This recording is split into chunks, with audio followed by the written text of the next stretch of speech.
Hello, hello, hello, hello. Can you hear it? Oh, there it is. Yeah. Are we live? Oh, I guess so.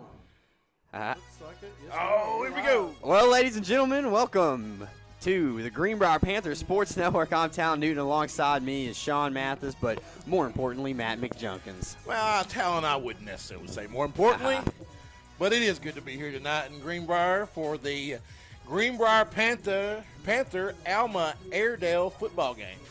Yeah, we're going to come back here in just a few seconds. We're going to go ahead and hit it live to the sideline where the cheerleaders are going to be introduced for senior night. Nice. We'll be right back.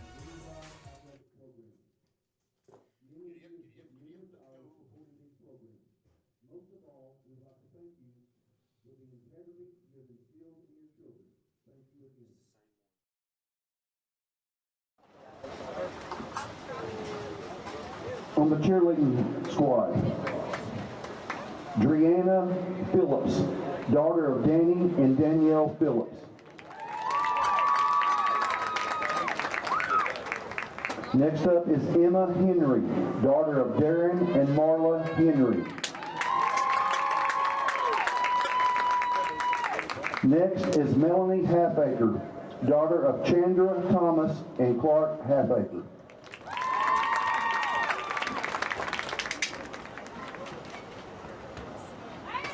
On the football squad, Brandon Beck, son of Brad and Donna Beck.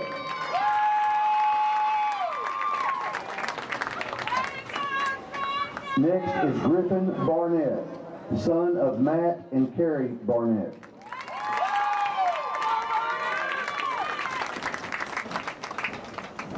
Next is Jacob Yassin, son of Marwin and Shelly Yassin.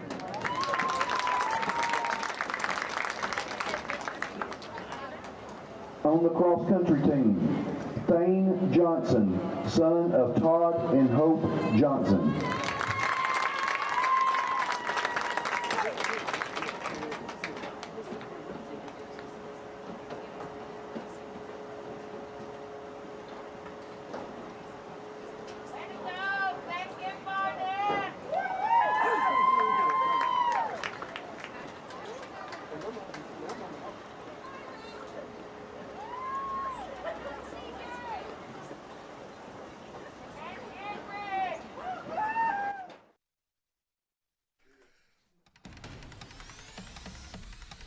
And we're back.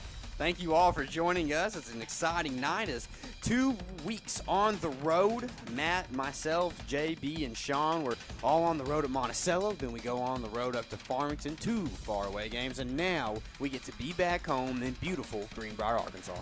Yes, sir, Talon. I'm really, really glad to be in Greenbrier because I'm a little worn out from all the traveling, man. We made some miles the last couple of weeks. Well, miles were added and backs were hurting as well, as your back was in so much pain last Friday night on the way home. I was hurting.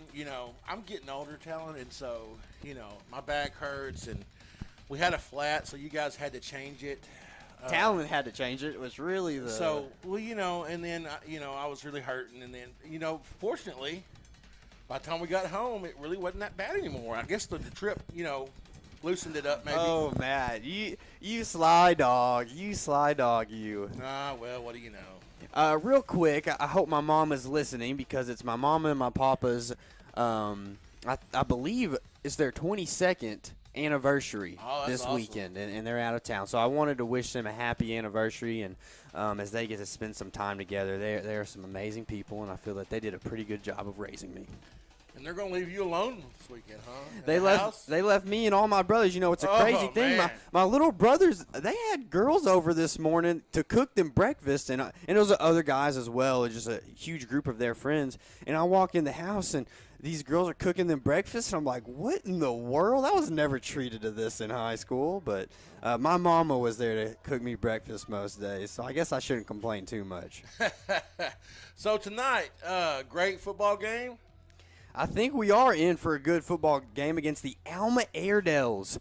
Alma notoriously, they have a pretty good track record with their football team, but this year they've been a little bit on the weaker side, Matt. Yeah, they're typically a ground and pound. Typically got a big 200+ pound quarterback that they're going to put the ball on the ground and try to run over you, wear you out. And they did last year. Well, you want to hear a crazy stat about them Sure. real quick? They haven't won a conference game. Pea Ridge beat them. And so Pea Ridge has only played one conference game, but is technically ahead of them in conference. Yeah, because they're 1-0. They're 1-0. Can you they believe got the that? best conference record other than Harrison. This is correct. Tonight, they play for the first time in several weeks. They actually play tonight. They play, do, yes. Clarksville? I believe that is, let's see, Farmington. They're playing Farmington. Oh, that's right. They're playing Farmington. So Farmington ought to get a win there.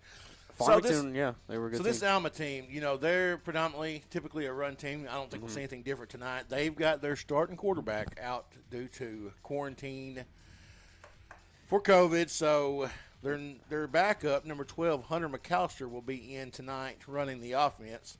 Yep. Another thing, their main running back, their kind of go-to guy who's had a pretty good year so far, has been out, injured, and he's about 90% was what I was told. And it was an ankle, right? I'm not sure. I just know that he's supposed to play tonight. Okay, I thought I heard one of the Alma guys say that it was an ankle that had been tweaked and that had been brought back up to 90%. Yeah. That's number 26, Logan Chronister, who that is that running back, and then Reagan Birchfield, number 23, also runs the ball for them. They're going to come out probably in a 4-3 defense. For us, Talon, I think we need to come out and get our running game going. We've got a really, really impressive running game. Yeah. They're going to come out in that forefront.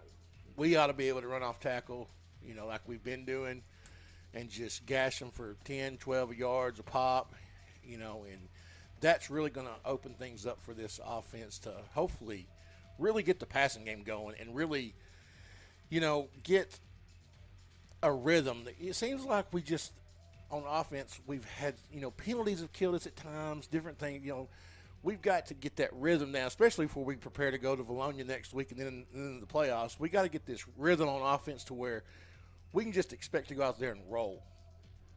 Yeah, absolutely. I talked to a Stuttgart Carl before the game.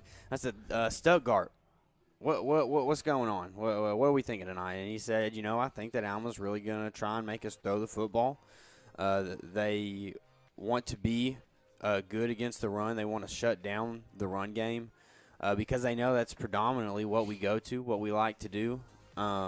So it should be an interesting one because they're going to try and make us throw the football, which is something we've struggled just a little bit more in. And hopefully, even though it's been the passing game has been a struggle, we can still get our running game going and really just come out with a win. I'm feeling pretty good about tonight. The moon, we have a beautiful moon rising above us tonight. It is pretty.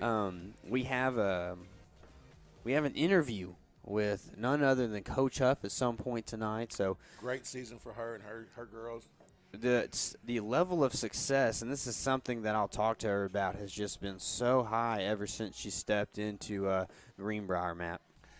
Yeah, you guys have done a great job covering them, you and JB, and it's been a lot of fun as just a spectator. Never been a big volleyball person.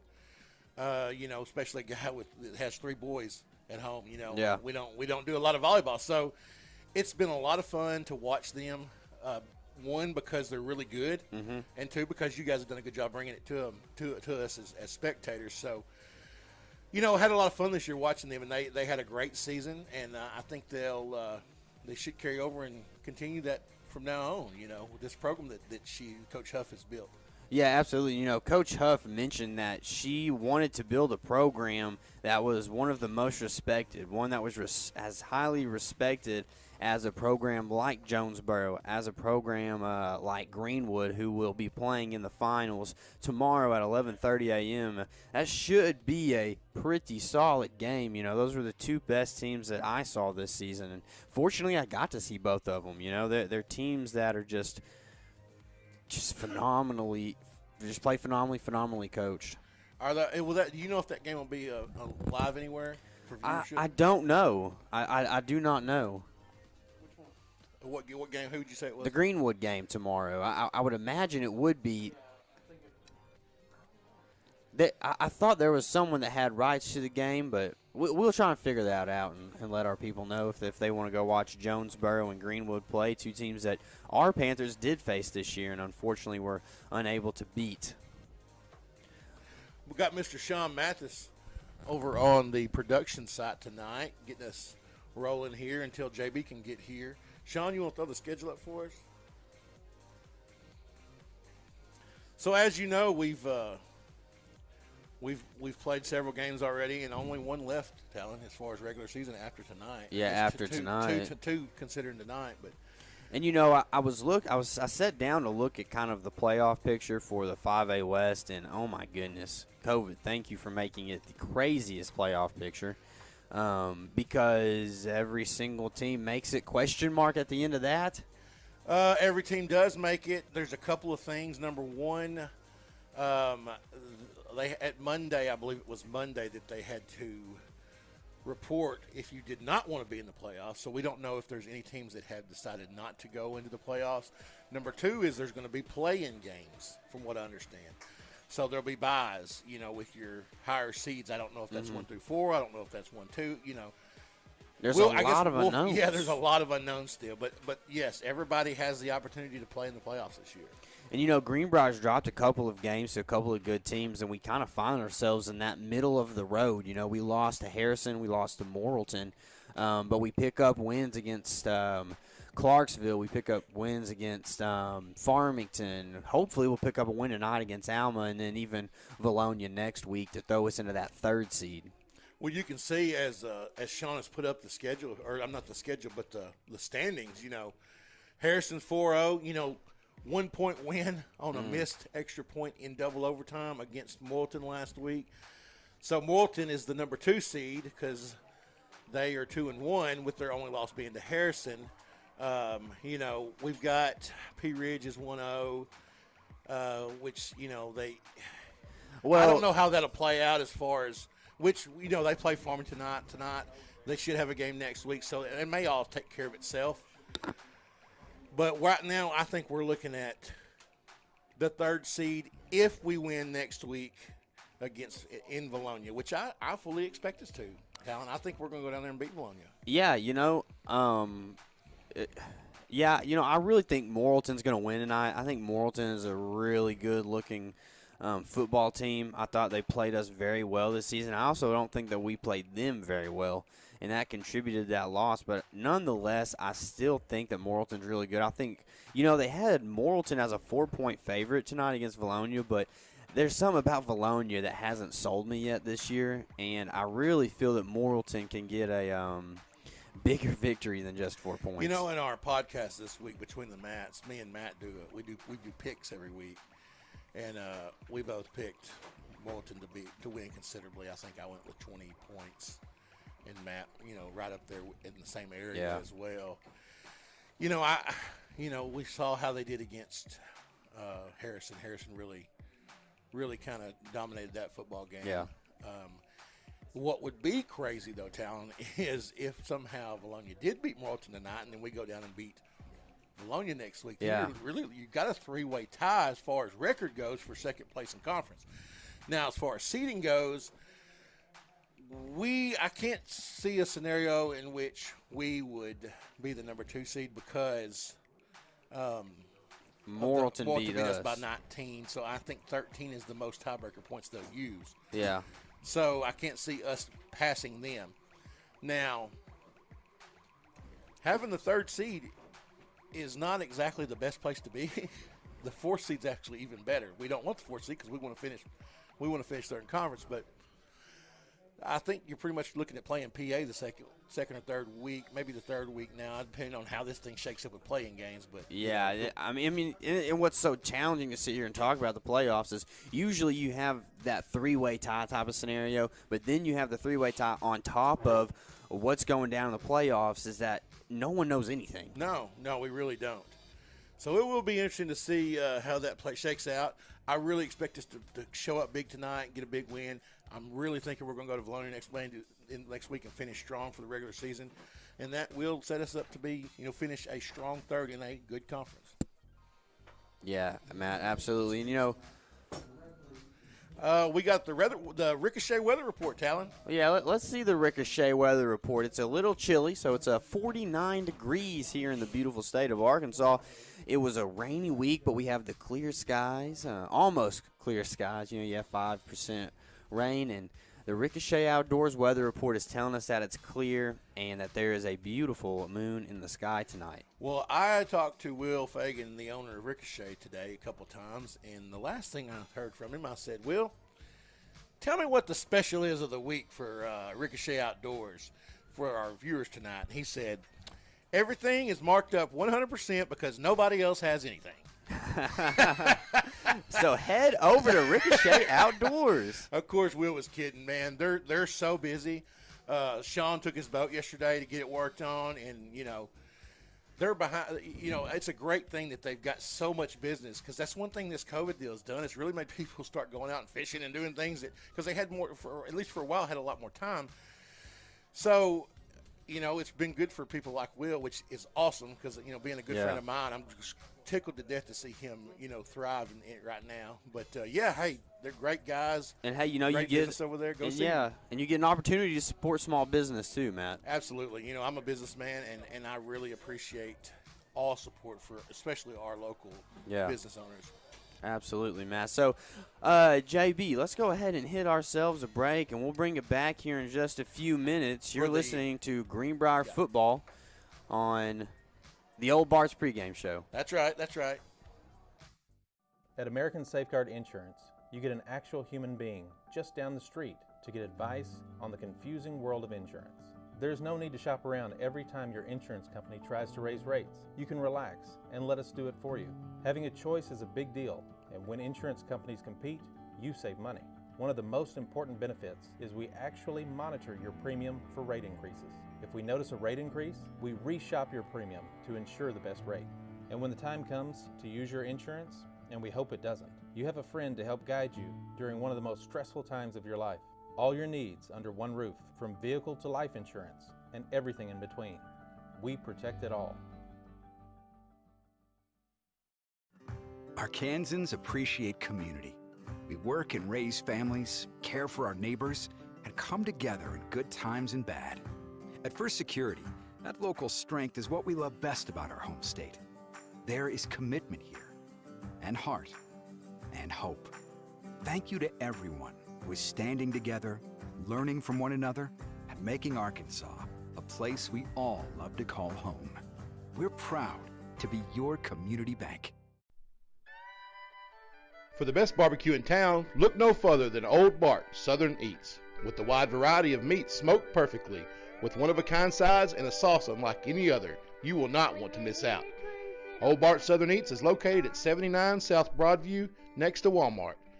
Open Wednesday through Friday, 5 until sold out, and Saturday and Sunday, 3 until sold out.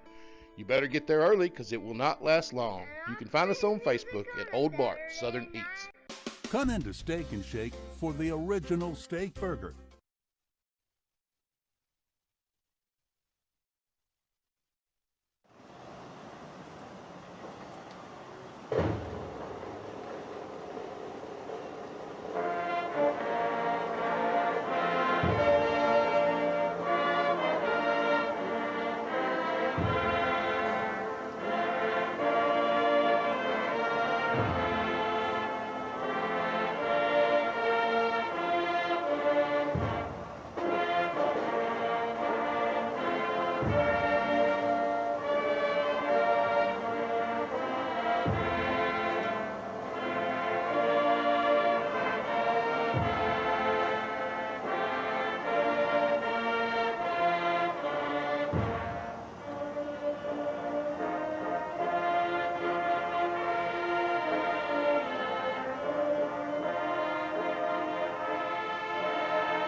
with the Old Bart's pregame show here in Greenbrier, Arkansas. Thank you all for joining us. And, Matt, let's go ahead and hit those keys to the game. Yes, Talon, the Swanky Southern Boutique and Salon, keys to the game here on the Old Bart's pregame show. Number one, I've got execute, Talon. We've got to come out and execute on both sides of the football. We need to play clean tonight. Matt, yeah. We've got an opponent that is struggling a little bit. An opportunity for us to come out and play clean and execute on both sides of the football. Number two, I would like to see us finish the game in the first half. And what I mean by that is let's go ahead and get up on them quick, get us in a position to where we can start touching up on things, which will lead me to number three in just a moment. But put up, I don't want to sound overconfident, but we need to put them out in the first half. Go out and win this game in the first half. Which brings to number three, fix any offensive issues. And I talked a little bit about, it seems like we've had a lot of drive killers this year on offense, whether it's a first down penalty, it seems to be what hits us a lot. Yeah. When you can't keep that momentum going on offense, especially in the hurry-up kind of offense we run, it really makes it hard to keep a drive rolling, continue that with that momentum. So tonight, I think we need to work on that, really use this opportunity to I think fix that. Yeah, one thing that I think about with fixing the offensive issues is, our offense felt so explosive whenever Jacob Mathis was playing, and then he goes down, and we lose really our, for lack of someone to compare him to, a Megatron, Calvin Johnson back in the a little bit older NFL days. Those are my growing up years, and so he was that receiver that you had to cover with two guys, sometimes even three. Yeah. And now, without him there, that spreads the defense out more, and it allows the defense to be able to cover some of the other players a little bit better. And I think maybe it's not even just fixing, but maybe even readjusting some of the offense. Well, I think we need to get the ball to a lot of different people tonight. We've seen a lot of good things out of Carter McElhaney at receiver. We've seen a lot of good things out of Thatcher Strack and Reed Nixon, and I'd like to see us get the ball, obviously, to those guys, but also get the ball to your backs, as far as throw the ball to your backs a little bit. Get them out in the open space, throw them the ball.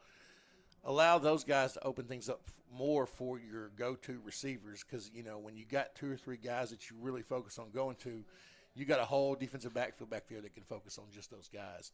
And it makes it hard for those guys to get open. So I'd really like to see us mix it up a little bit, get the ball to a lot of different guys, come out, establish the run. Yeah. And allow us to open up that passing game. And, there were a few slips that we've ran in the past few weeks to Tanner Collins, to J.P. Engelkist, but it feels like we maybe only run that one time. It works the one time, and then we're like, well, it did its job. Let's move on. And we never go back to that. We never go back to getting the ball to those bigger guys who may not have the best hands, but who can get in the open field and kind of just make a little bit of a play. Well, when a guy say you hit him and he makes a good play, then the next time he drops the ball, that's when you need to go back to him. And I don't think we do that enough. Keep hammering at these guys and give them opportunities to make plays. It looks like we're fixing to have our bleacher bling coin toss. JB, I was going to ask you real quick kind of how you felt about the keys to the game there.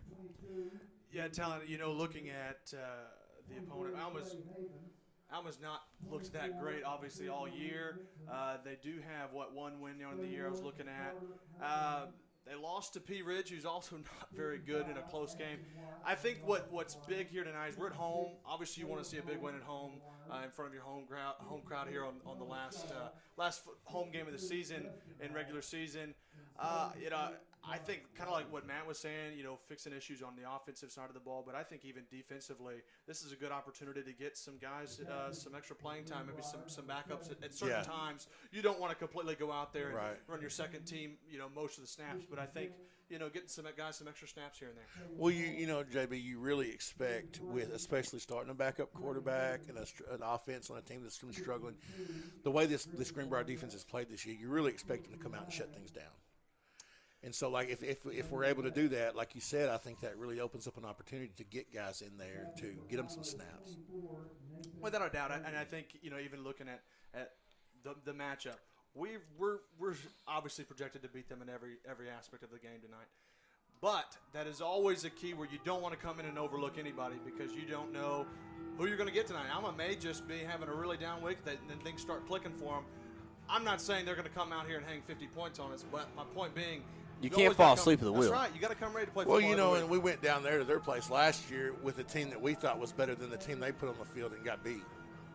And for the Bleacher Bling coin toss, number 24 for Alma, that's going to be Nathan Whalen, their tight end. He is a senior this year, and our very own Caleb Holmes gets to go out. Some of our captains on the sideline are Jacob Yassine, Trey Havens, Brandon Beck, and Griffin Barnett. It looks like Alma has chosen to defer, and Greenbrier will get the ball to start the football game. Should be an exciting one here in Greenbrier. Yeah, as the Panthers get ready to come out of the tunnel, the big Panther tunnel there, I'm excited to see us get the ball on offense, get out here and set the pace early. And thank you again, Bleacher Bling, for the quick coin toss there. And they supplied us with some really neat GPS-in masks earlier this week, so a huge thank you to them.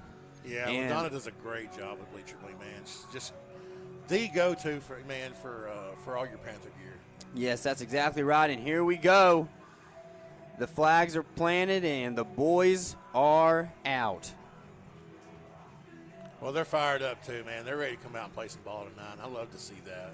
They're coming off 2 huge wins. Cody Powell, almost last-second field goal will put away Monticello 2 weeks ago.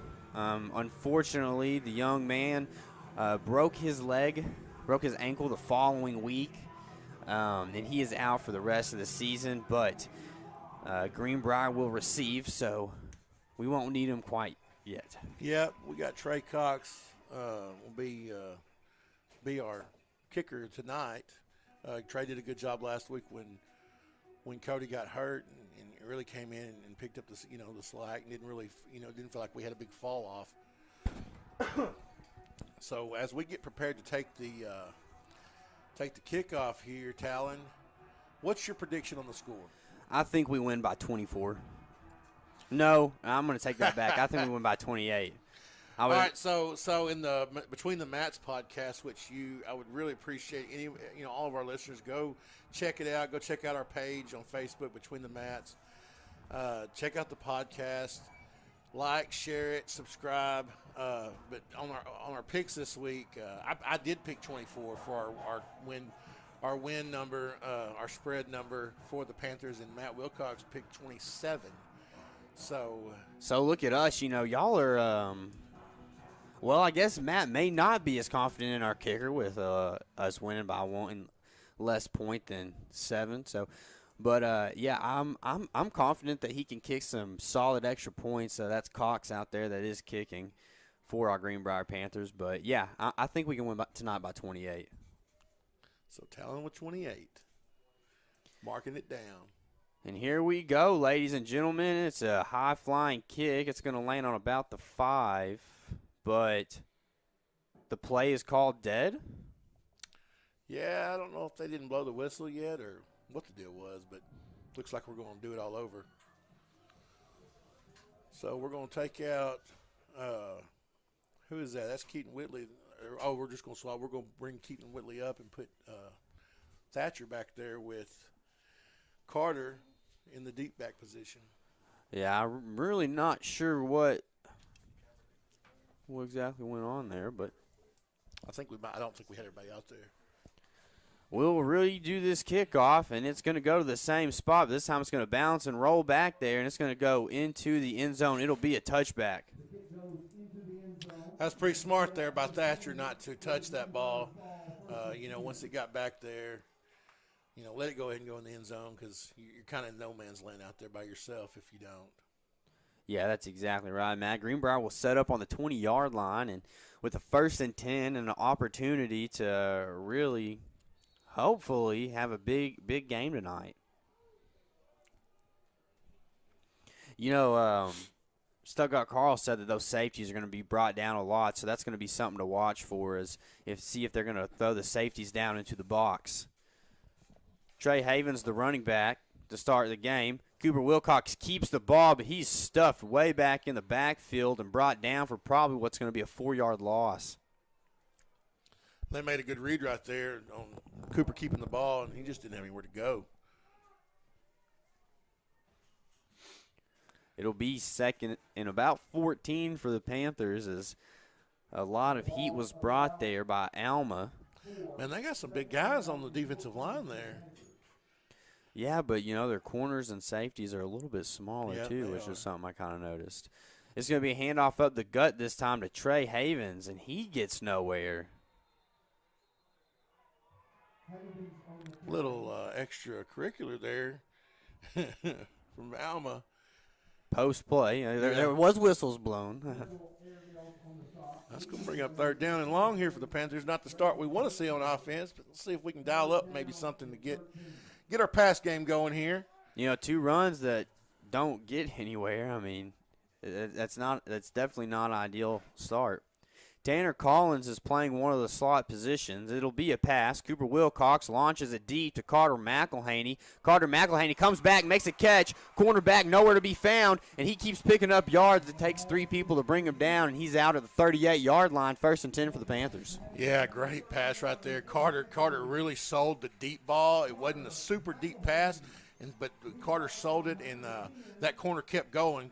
Carter was able to come back and get the ball, for a 1st down. Great play.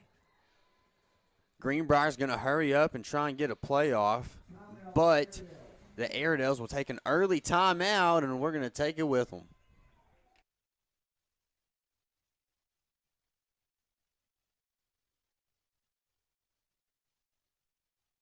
Steak and Shake for the original steak burger, steak burgers, and milkshakes. Yep, it's all right there in the name. Steak and Shake. Get them delivered.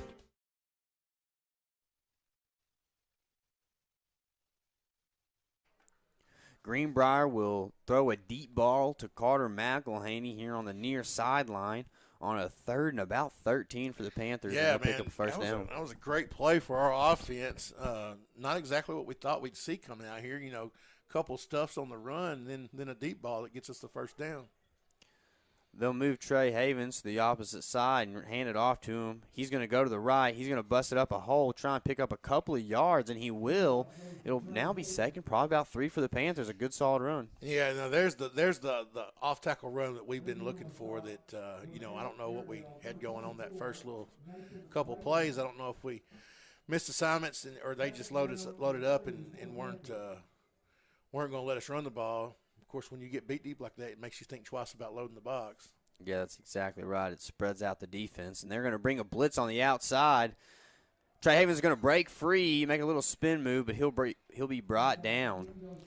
I tell you what they did on defense right there. They brought guys off the edge, and that's going to be something that could give this offense a little trouble on that off-tackle run. If we can't pick up that edge, it's going to take away that off-tackle.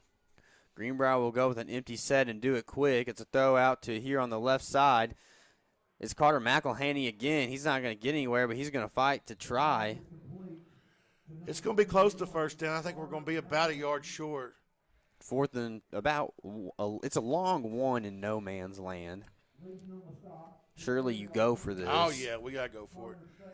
The wild rhino is what I'd love to see right now. I know it's early in the game, but. The wild rhino. I'd like to see us just to snap it back to Cooper and him go get it.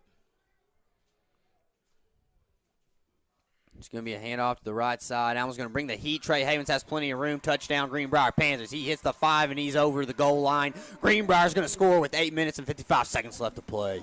Great play by the offense right there, especially the offensive line. I mean, there was a hole I could have driven my truck through, Talon. I mean, he was wide open, and, of course, once Trey made second level there, he just had to make a couple little cuts and just cruise right on in the end zone. Great start.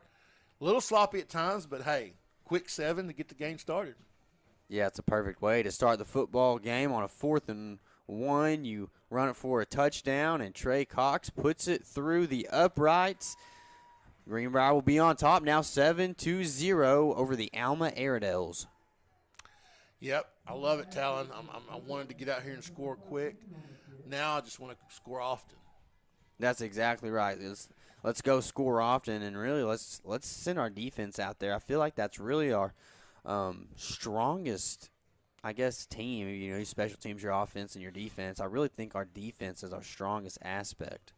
Yeah, they've just done really well all year long. They've just been really solid. Even when it looks like they were, you know, getting gashed a little bit, like first quarter last week, they got it corrected and you know, fixed it and were dominant the rest of the game. And so we're going to get ready to kick off here. We got Trey back to kick the kickoff. Alma's got a couple of deep backs back there ready to receive. Be fun to see this. And they're going to go quick. It's going to be an onside kick, and it's a good one, but it's going to go out of bounds. Yeah, wow. He just kind of out-kicked his coverage there. It was a good roll, but it just had a little too much mustard on it. It had a little too much mustard. You know, that's one of JB's favorite phrases whenever it comes to whenever we're doing volleyball games. Well, you know, old JB, he's just kind of a guy that rubs off on you a little bit.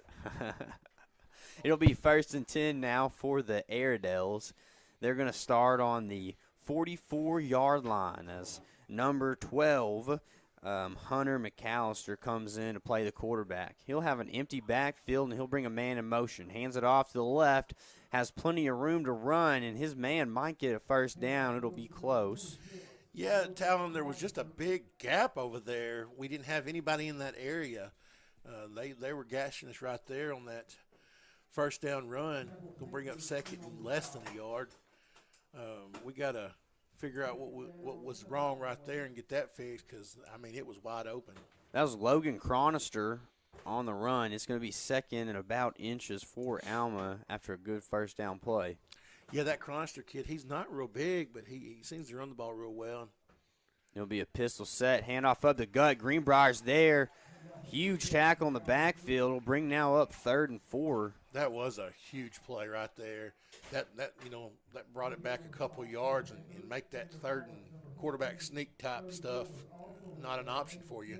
Now's an opportunity to get them 4th down right close to the 50-yard line. It's an empty set. Greenbrier's going to blitz them. They throw him in there quick, and there's no receiver out there. Boy, he panicked in a hurry. It may be some jitters for this backup quarterback, but he threw that ball out of bounds just to get it, keep from something happening. And he had time. I mean, he didn't let his receivers go up at all. I thought maybe even he thought his receiver was going to be there, and he saw open field. And since they're wearing the green, maybe he got confused. I don't know. They're going to switch the offense up a little bit and move it more into a punt. It'll be a punt towards out of bounds. It's going to land on the 20 and get a good Alma roll and go out at the 13. Greenbrier will go set up on the 13-yard line with a 1st and 10. Yeah, we got a pretty good spot right there. Looked like it might have went a little further than that, but he's right there. He can see it better than I can.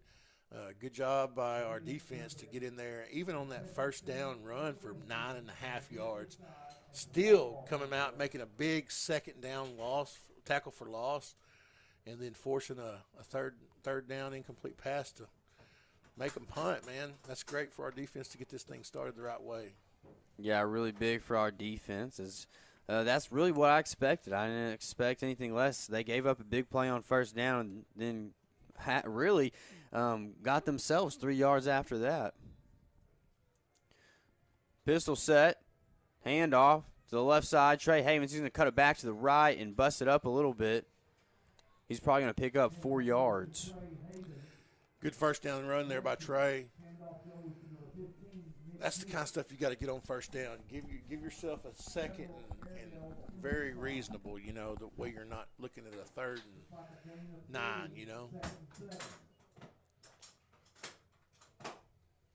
Greenbrier will use another pistol. This time they keep it. It's a quarterback keep. He's going to bootleg and throw. It's going to be short of his receiver, which was Thatcher Strack. It'll now be 3rd and about 6. Yeah, Thatcher looked like he got open there across the middle. He was calling for the ball and just left it a little short there. 3rd and 6 for the Panthers. The bootleg is a play they don't really run very often. But they tried to run it out of that play action. It's an empty set for the Panthers. They'll throw the ball once again. Cooper Wilcox is going to try and take off with it up the middle. Nowhere to go. He'll only pick up a yard. Yeah, right there, I'd like to see Cooper bounce that out. It looked like, if he could get outside, he might have a little bit of room to run. Nothing there, like you said, just try to do what he could with it. Bring up 4th and about 5. You know, I thought our side of the field looked pretty open. Yeah, it did. Yeah, and I thought maybe he saw that, but he took it up the middle and kind of just got stuffed. It's going to be a high-flying punt by Noah Hogan. There's going to be a lot of people in the air, and they're going to fair catch it. Man, he fair caught it. Everyone backed up. He caught it. He tried to take off running. I hadn't looked downfield yet to see the fair catch. I thought, man, he looks like he's still in play. It'll be a short punt. It'll set up Alma on the 44-yard line.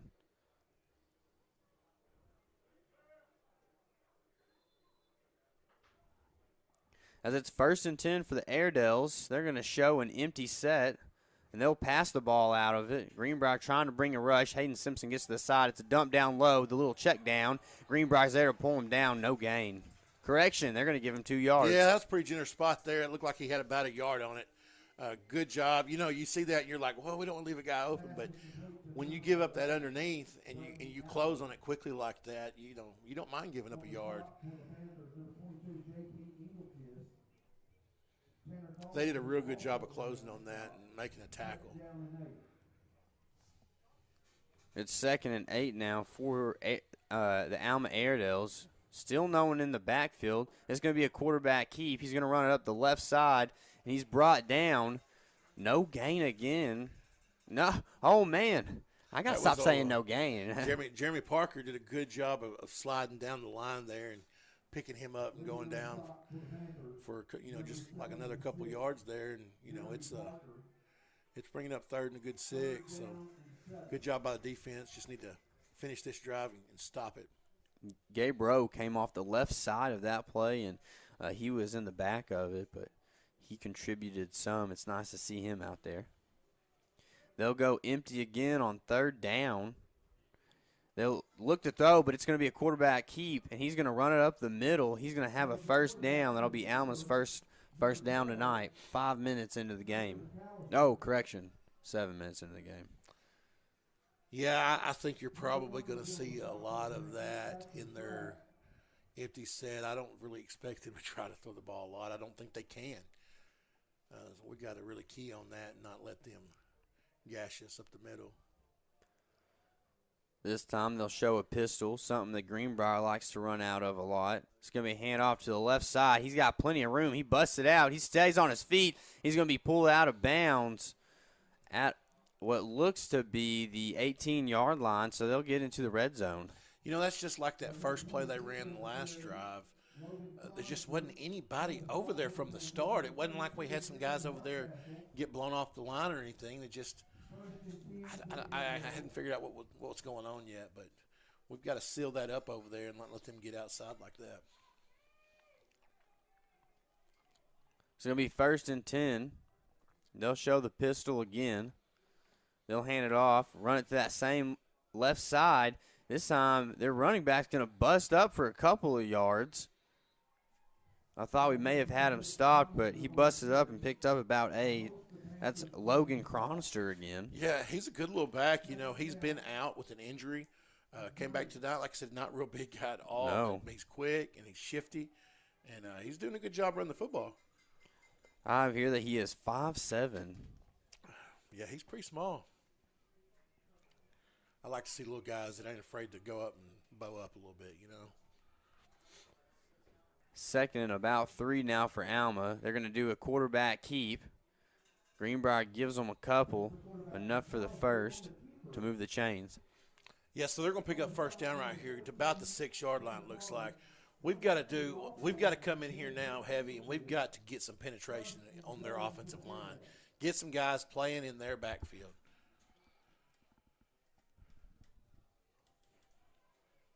It's first and about 6 now. They're going to come up with a heavy set, too.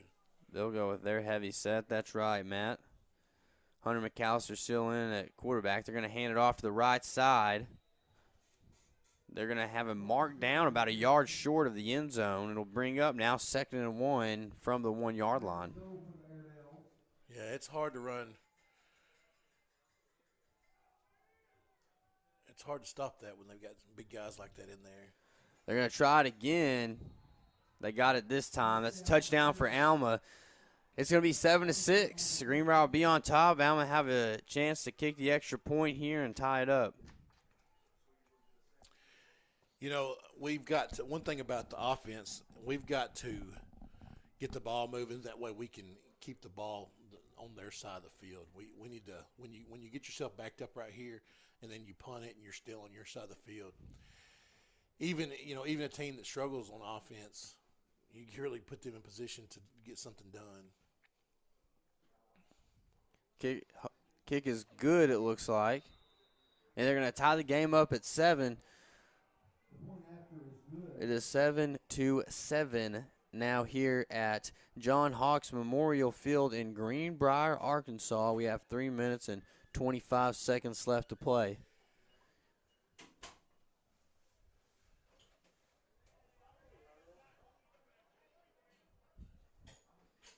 JB, what did you see there on that drive while you were running the show over there? Sure, it's harder than it looks, I think. No, it's as hard as it looks. Looking at that whole drive, I think really just was they pounded the ball. They got their run established. That allowed them to throw it a couple of times, and really they just pounded it down our throats down the middle. Matt, that was kind of what it looked like there. Yeah, especially when they went in that heavy set, they just overpowered us. That was pretty fundamentally sound by Alma, no question. So when you see something like that, what do you think has caused them to struggle so far this year? I mean, it looks like they have the ability to run the football. Take there by Greenbrier to the 15, to the 20. It gets outside near the 25. They'll push him out of the 22-yard line. Yeah, but back to what you're saying, Matt. I think that, Alma, like I said again, they're not a terrible team, even though their record doesn't show it as much. They're in a tough conference. There's a lot that goes on, I think, in this COVID world now. There may be some players out. It's a little deceiving at times. Yeah, I mean, you really, it's hard to tell, and that's why you got to come ready to play every week. Greenbrier's going to have to pick it up. I am back, and Cooper Wilcox is back at quarterback. It's first down for the Panthers. Going to be hand off to the right side. Trey Havens trying to find somewhere to go. Busted back up to the left, but is tackled after about a 5-yard pickup. Good run there by Trey. Puts us in a great position again on second down. We've got to continue to move the ball. It's 2nd and 6, and at the end of the first quarter here, we will have an interview with Coach Huff. I'll get to have her on and ask her a few questions about their season. She is the head volleyball coach as Cooper Wilcox takes the snap and hands it off to Trey Havens up the gut. Looks like a first down to me, Talon. They'll move the chains. It'll be now 1st and 10 for the Greenbrier Panthers. Another great run by Trey there. Good job by the offensive line to get penetration, move the ball downfield. We just got to keep that going the entire night, Talon. Yeah, they do a really good job of putting the ball on the ground. They're going to shift a guy to the left. It's Tanner Collins that they do that with. Trey Havens has room to run, sticks a guy, and goes down. Another 7 right there. I mean, if you can get up and get 5, 7, 8, you just got to keep pushing it downfield. Wear them out, They're moving guys in and out. Get those big boys on the sideline gassing. It's now 2nd and about 4 for the Panthers. They're going to stick with Tanner Collins playing the sniffer. Should be a handoff of the gut. This time Alma's there. Greenbrier won't pick up but about a yard. It'll be 3rd and 3. Yeah, they loaded up right there, brought a bunch of guys off the edge again, and just it's hard to run against that, and that's why, you've got to be balanced. Come out right here. We've got to pick up this couple of yards, get the first down, get them back on their heels. Greenbrier will have a couple 3 yards to pick up here on 3rd down. Cooper Wilcox takes the snap, hands it off to his man, Trey Havens. He's going to bust it up, and it's going to be really close. Yeah. It's going to be real close. I don't think they quite have it.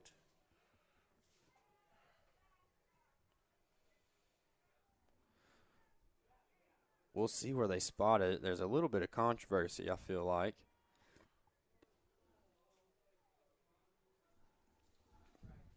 Yeah, this guy over here's got first down. He's standing over, across the 43.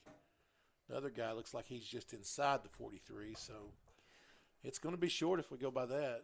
They'll have to measure it real quick with 1 minute and 22 seconds. JB, you and I are going to be covering basketball season coming up. Yeah, it's going to be fun. We're actually less than 2 weeks away is the benefit game. Harrison comes to town for that benefit matchup, and then the regular season starts that following Monday, so 13 days till first tip. It's going to be fun.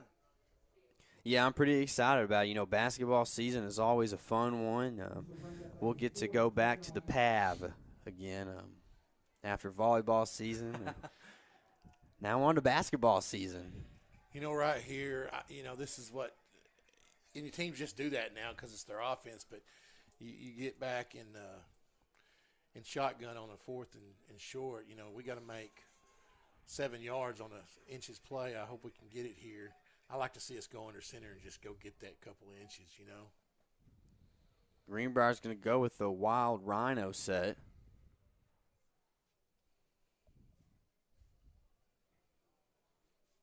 Are they going to remeasure? Do they not just measure? They're going to reset it, I bet, because they've already measured, so. Okay. I guess they're going to put it over on this side of the field where the play was. I'm sure that is exactly what they will do. It is. You're right, Matt. I've never seen them do that before. But well, so he threw the ball over there to the other line judge. You're right, yeah. So, that, we may want to run. It may be to our advantage. Actually, it looks like they put it in the middle of the field. All right, well, it's going to be 4th and inches for the Panthers. They're going to go with the Wild Rhino. Trey Havens is the Rhino. He's going to take and run to his left. He's got plenty of running room. He's going to break free. He is the 40. He's going to go to the 30. He's going to go to the 20. He's going to go to the 10. And a 4th down touchdown for the Panthers. That's number 2 tonight for Trey Havens. That's twice we've done it on 4th down, isn't it? That's right. That is exactly right. Great run by Trey. When in that set right there, he's basically looking for the hole. You got the big guys up front, the heavy set just, firing off, getting separation there from the line of scrimmage, and he's just looking for that open spot to go to, and he found it, and it was wide open. That Wild Rhino is one that we love. Got through. It looks like he got through. It's up and through. It's going to be 14-7 in favor of our Greenbrier Panthers. We're going to take a quick timeout. We'll be right back.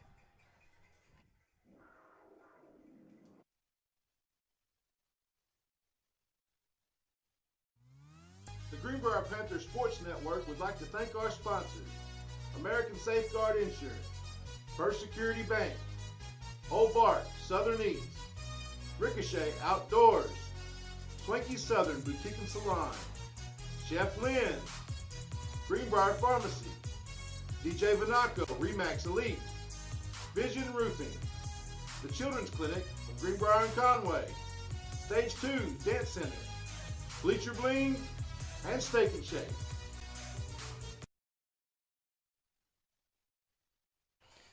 We're back here in Greenbrier, Arkansas. Greenbrier is going to come out and do the kickoff this time. It doesn't look like they're going to go with that sneaky onside kick. It's Well, Tom, and I've made this clear. I'm not a fan of that until you got to do it, because it's just like last series. What happens if you don't get it, which most of the time you're not going to get it, is you put your defense. Oh, good play. Greenbrier's going to be there to drag him down at about the 27-yard line. He didn't have much of anywhere to go. But what I was saying, field position is such a big deal in football. And when you got a guy that can kick the ball and you got guys that can cover, when you can keep the ball on their side of the field, a lot of times it tends to stay that way for at least a good part of the game. And when you put yourself back on the 50-yard line, one bad say you stop on one bad offensive series and a bad punt, and you're still on your side of the field. It's going to be 14-7 in favor of your Greenbrier Panthers. About a minute and 2 seconds left here in the first quarter. Alma's going to bring a man in motion to the right. They're going to fake the handoff to him and go to the left side with it with the running back. He's going to have plenty of room. He's going to break free. He hits the 50. He's going to go to the 40. He's going to be met by a Greenbrier Panther at the 30-yard line and go out of bounds. It'll be 1st and 10 for Alma. Nick Hewitt chasing him down there, Town. Yeah, Nick, I saw that. Nick really showed the wheels right there. He can play both sides of the ball really well. He can. He does.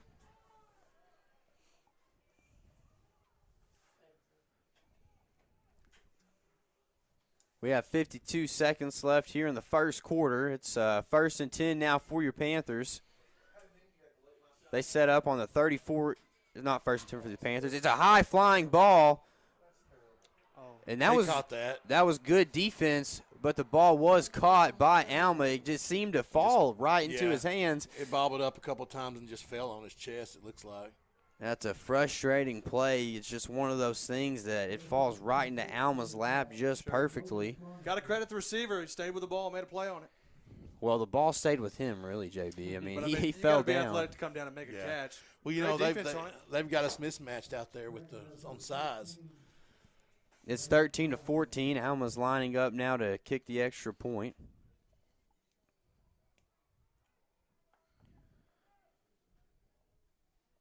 Snap is bad. Hold is good. I got a good kicker, man. He gets the ball deep in there. It's going to be now 14-14 with 41 seconds left to play here in the first quarter. Defense just one misfortunate play there. And then they had another big breakaway play on their last touchdown drive that really set them up in good position. 3 times we've been really hit hard on the outside with the run, and we've got to figure out a way to contain.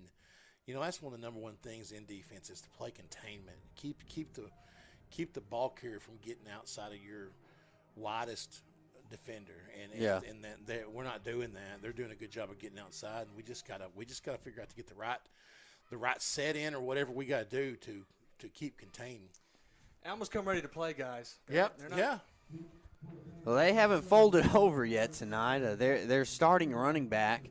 The one that we were told is at 90%. It looks a little more than 90% to me. Yeah, when I'm 90%, I don't look like that. 41 seconds left here for the Panthers in the first quarter. Already 28 points total scored in the first quarter. Man, fireworks are going off. It's going to be a big boot downfield. Doesn't get too high, but it goes long. It'll land at the 2-yard line. Carter McElhaney will bring it out. He's got a little bit of room, but ends up getting pulled down about the 27. Greenbrier will set up 1st and 10 and just 35 seconds to play in the first quarter. Yeah, good return there by Carter. Able to get the ball across 20. That's what you hope for. Up to the 26 there. The offense come back on the field. See if we can't just keep doing it, man.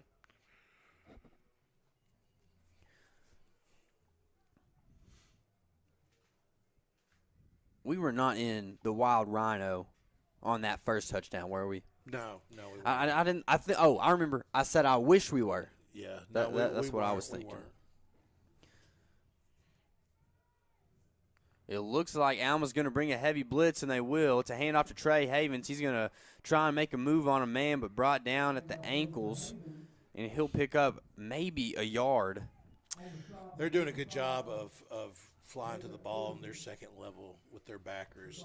There was a hole there, up front. We were able to get outside a little bit, but they had a guy come over and make a play. It'll be second and a long 9 with the clock ticking down. Looks like Greenbrier might try and get a playoff here. They will. It'll be a handoff. But Cooper Wilcox is going to keep it. He's got a lot of open room. He busted out to the outside. He hits the 40. He's still on his feet, and he's going to run out of bounds, and he's going to get tackled. 15. And Cooper's going to run into equipment. He didn't hit him until he looked like he got out of bounds, but I'm glad Cooper got up. And was it not obvious that he was running out of bounds? Yeah, but, it looked to me like he hit him after he was out of bounds. That should be the end of the first quarter. We're going to take a quick timeout, and we'll be right back with more Greenbrier football. The Greenbrier Panther Sports Network would like to thank our sponsors: American Safeguard Insurance, First Security Bank, Old Bart, Southern Eats, Ricochet Outdoors, Swanky Southern Boutique and Salon, Chef Lynn,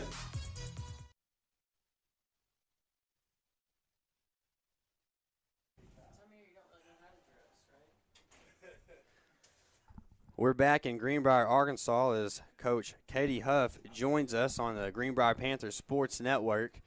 It's a short seat. Matt's a big guy, so he can't sit in the high seat. Coach Huff, how you doing? Good. How are you guys? Coach Huff, first and foremost, I want to say it was an honor getting to cover your teams the last 2 years.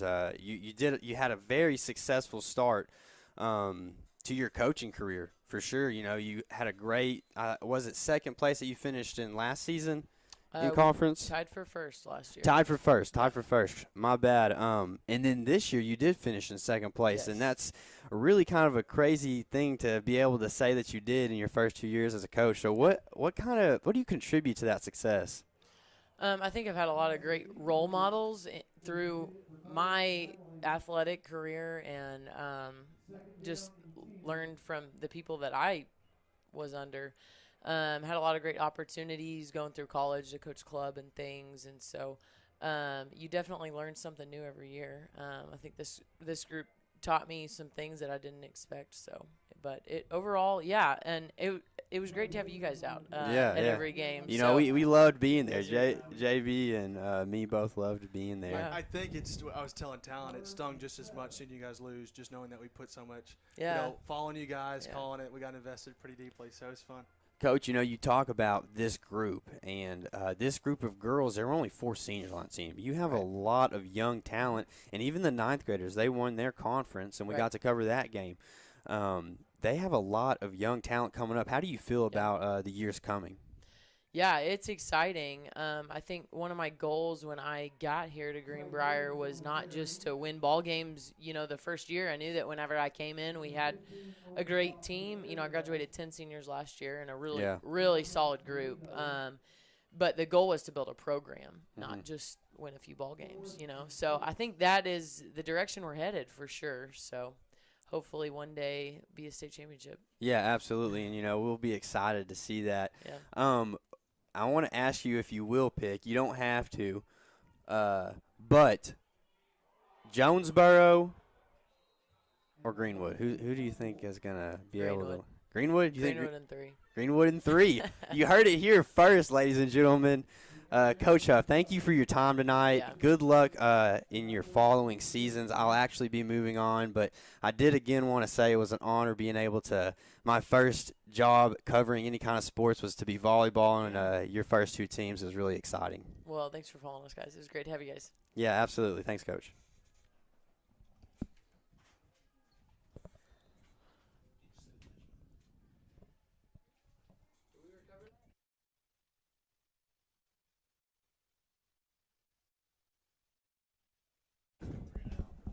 Three and out.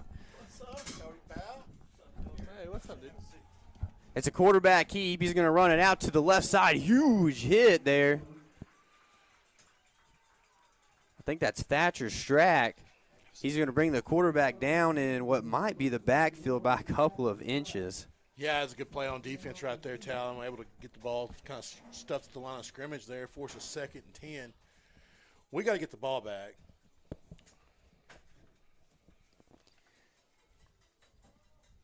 Alma's got the ball. They'll have second, and it looks like it's still 10 from the 22-yard line. Quarterback, he's going to keep the ball and throw it over the middle. He's got a man wide open who gets the first down and more. They'll be set up on the 39, but there is a flag in the backfield.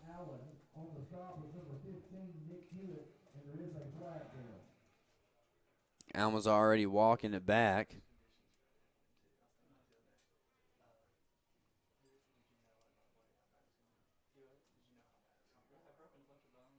So is that a block below maybe a block below the waist? Yeah, chop block. Yeah. It's a big break for us right there. Yeah, you know, Alma was a team that we really probably didn't expect them to throw as much as they have tonight. No. Yeah, we really didn't expect them to come out throwing the ball, which, you know, they've hit us the most on the run other than that big pass play in the end zone, but that was a big break for us right there. You know, they picked up the first down on that pass, and we got them back second and 20 now. We just got to really do a good job of containing right here. It's going to be second in about 20-22 for Alma. They're going to run it to the right side. He has a hole, and he breaks it up.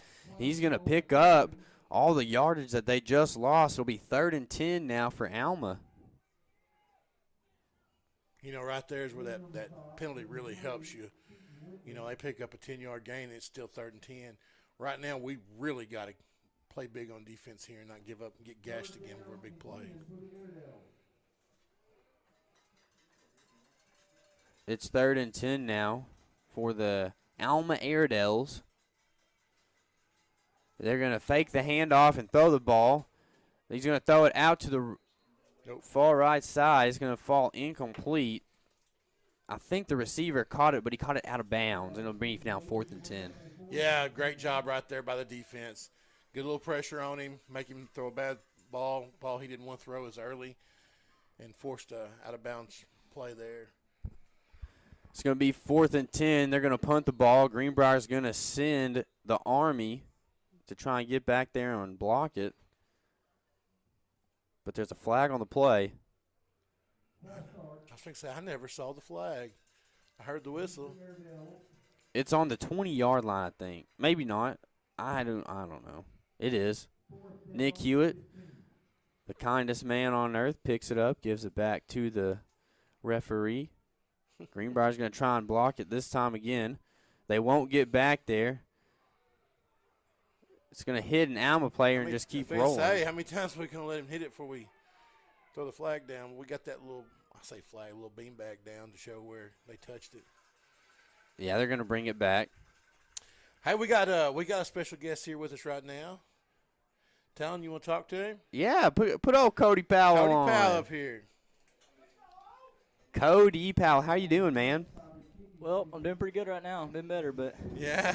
You know, it was really unfortunate to see you down, and you know, we could tell right away from the 5 miles away that we were in the Farmington booth that you were in some pain.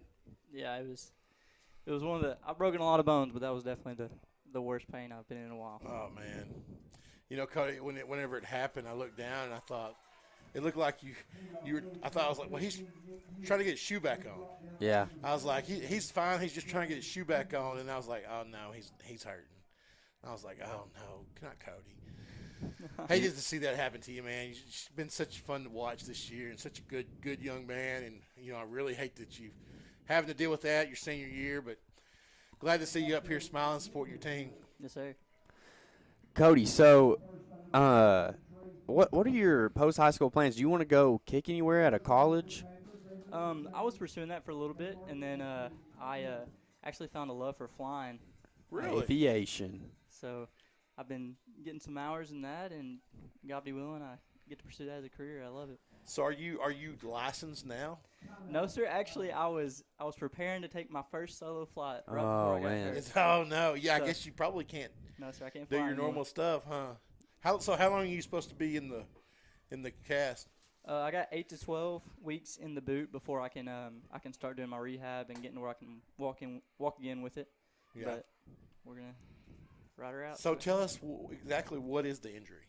It was 2 different injuries. It got rolled over. I was trying to stop myself from hitting him whenever he jumped out of bounds, and so it went 90 degrees to the ground, and I got a sprain, and that tore a bunch of the tendons and ligaments in my foot, and then whenever it was still flexed, it got stepped on, and whenever it got stepped on, it broke my talus bone, and so.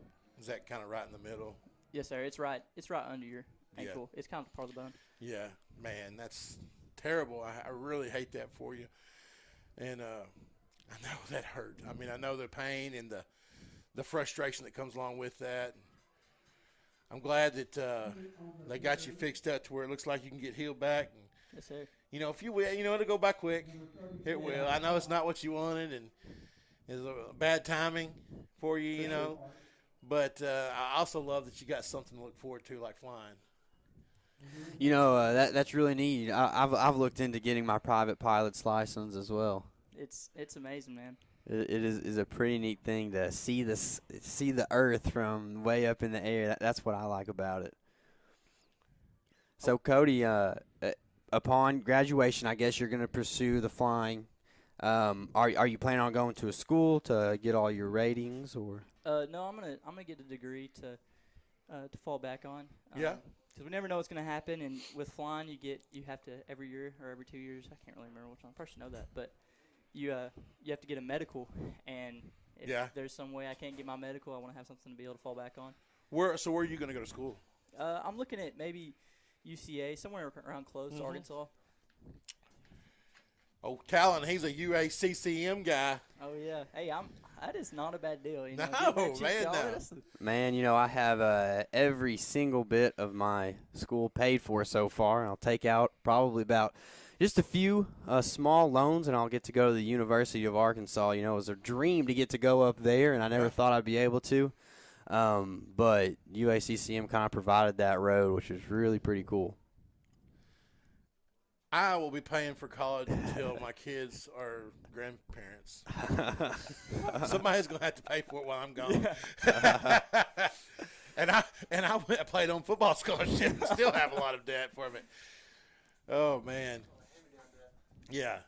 Cody, it's really exciting that you get to be up here, man. And man, tell us what the feel is like on a Friday night whenever you're down on the field with all those guys.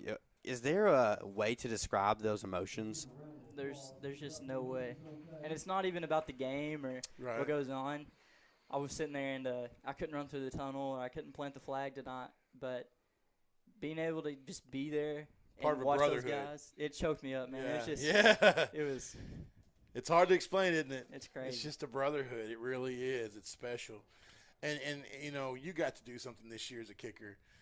Most kids don't experience, you know, the game-saving onside kick and then the game-winning field goal. I mean, most people don't get that opportunity, and then ones that do, most of them don't come in clutch and nail it, and that was just so awesome, man. It was such a fun thing to be a part of. We talk about how much of a blessing that is too, man. Yeah. Like, if I had a game to go out on, that's – Yeah, absolutely. I mean, and you're right. Like, I mean, that's the last full game you played. You know, and it is a blessing, man, you know. It was real special for us to get to call that and watch it. Yeah, tell him, man, you're losing it over there. What? Yeah, you were losing your mind. Oh, yeah, I was. I was. I've never seen something like that. Are you kidding me? When was the last time that you guys saw something like that? Live? I don't know that I ever have. Exactly. That's what I'm saying.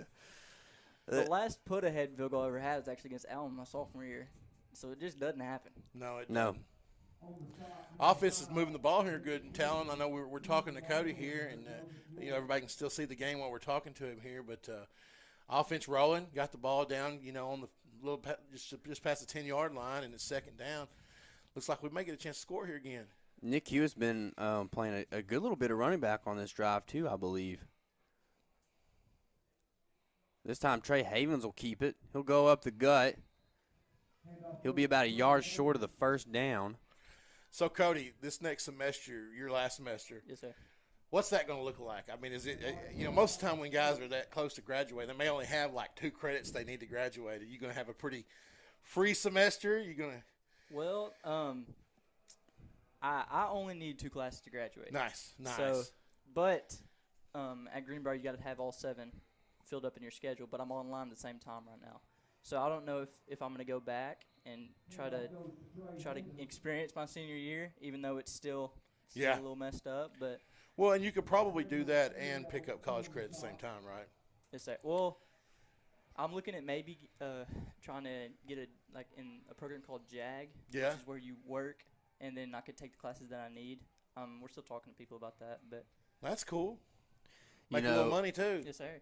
Hey, nothing wrong with that. You know, that's a good route, but to anyone out there that's currently in high school, go do the college classes, guys. Go do them. It's so expensive. It's so expensive. Do it in high school for cheap. It's the Wild Rhino. Nick Hewitt scores the touchdown on 4th down yet again. The 3rd time Greenbrier scores on a 4th down play. It's going to be 20-14 with 5:40 left to play. They'll run out there and kick the extra point. Is this your protege?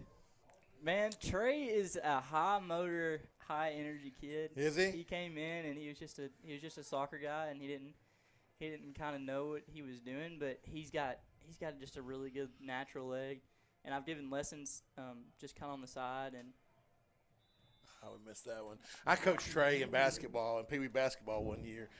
Probably, unfortunately for him and everybody else that had to play basketball for me, because I know nothing about coaching basketball. But it was one of those deals where they had tryouts, and they come over and said, we have to have one more coach. And I looked around, and I was the only dad in the stands. oh, there we go. And the ladies that were there were looking at me like, come on now, step up. So I was like, yes, I would love to be the basketball coach for these poor kids that are going to have to play for me. But, I got to know Trey a little bit then. And good kid. I'm glad to see him out. Seems like he's doing a good job since he's been out there. Yes, sir. And so do you get to help him each week and kind of, I guess, guide him? Yeah, that's we coming into the beginning of this year, we knew either way it was going to be my last year. And Greenbrier just has a really good history of every position we're going to raise the person under us up. That's great. And so Trey, he just came in, and he was a little rough around the edges, but as soon as we started fine-tuning just the form and everything he had going for him, it started really working out for him. I about tripped over the cord there, Cody. Yeah, just trying to please him. Well, I was talking to you, man. Alma's going to struggle to pick up the kickoff. Greenbrier will be there, drop him down about the 32-yard line. Looked like it was either 12 or 14-0 12. Morton over Valonia right now, which we kind of expected to see. Yeah. I still, I'm telling you, I'm not sold on Valonia at this point. I don't think they're as talented as they were last year, and I heard on the radio this morning that their starting quarterback actually got hurt, I believe, last week, and he's out. Is he really? He's a good player too. Yeah, he's a good football player. He committed to Kansas. We got to get our defense rolling, man. It's not been our typical Greenbrier defense this year. No, it's not. It feels a lot weaker, and it feels like it's coming from all those outside plays like you were talking about earlier, man. Well, credit to their offense. I mean, they're coming out flying. I mean, they're just moving at a high rate of speed. Cody, we're going to let you go. I know you're probably tired standing up here on those crutches. Hey, man, appreciate you coming up sir. tonight. Thank y'all so much. Yeah, thanks for coming up, man. We wish you a lot of luck, man. Yes, good luck with all of your future endeavors. As it's a wide open man going down the seam, it's going to be a touchdown for Alma, just like that. The Airedales score, and it is 20-20 here in Greenbrier, Arkansas. Man, so good to have Cody up here. Make sure he gets out here. Oh, yeah, Sean's out there with him. So, he's trying to motor around in these crutches, with the steps and everything. Yeah, I've walked on crutches many a times in my day, and they are no fun, I'll tell you. They are a struggle. But we really do appreciate him coming up here and spending some time with us, talking to us, and really unfortunate what happened to him there, but Well, that's going to put the Airedales ahead of the Panthers. You know, they're just really playing ball. I mean, that's all you can say. Alma's coming out, and they're getting that offense going. And like I say, they're just playing with so much speed. You don't look at this Alma team and think, man, that's so much speed. But they're hitting the outside quick. They're catching passes and making plays. And, you know, we just got to come out here and just kind of man up, make some plays, and just shut them down. Yeah, it's really our defense that's really, I feel like, is riding the struggle bus tonight.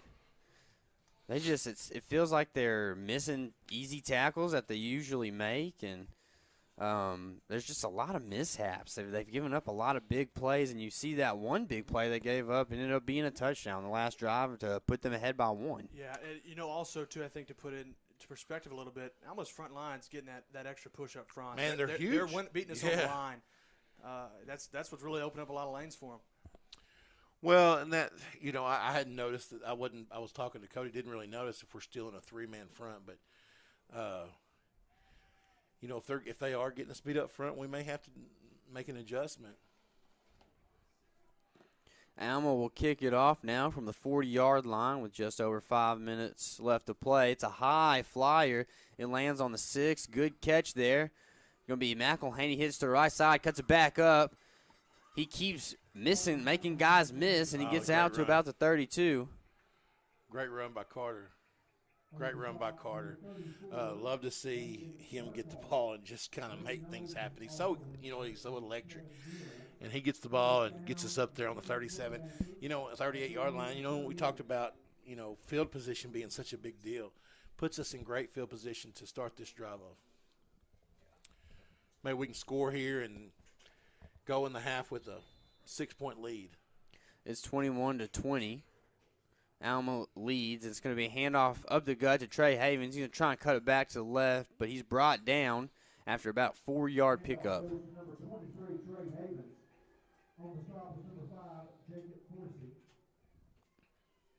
It's second and now 6 for your Panthers.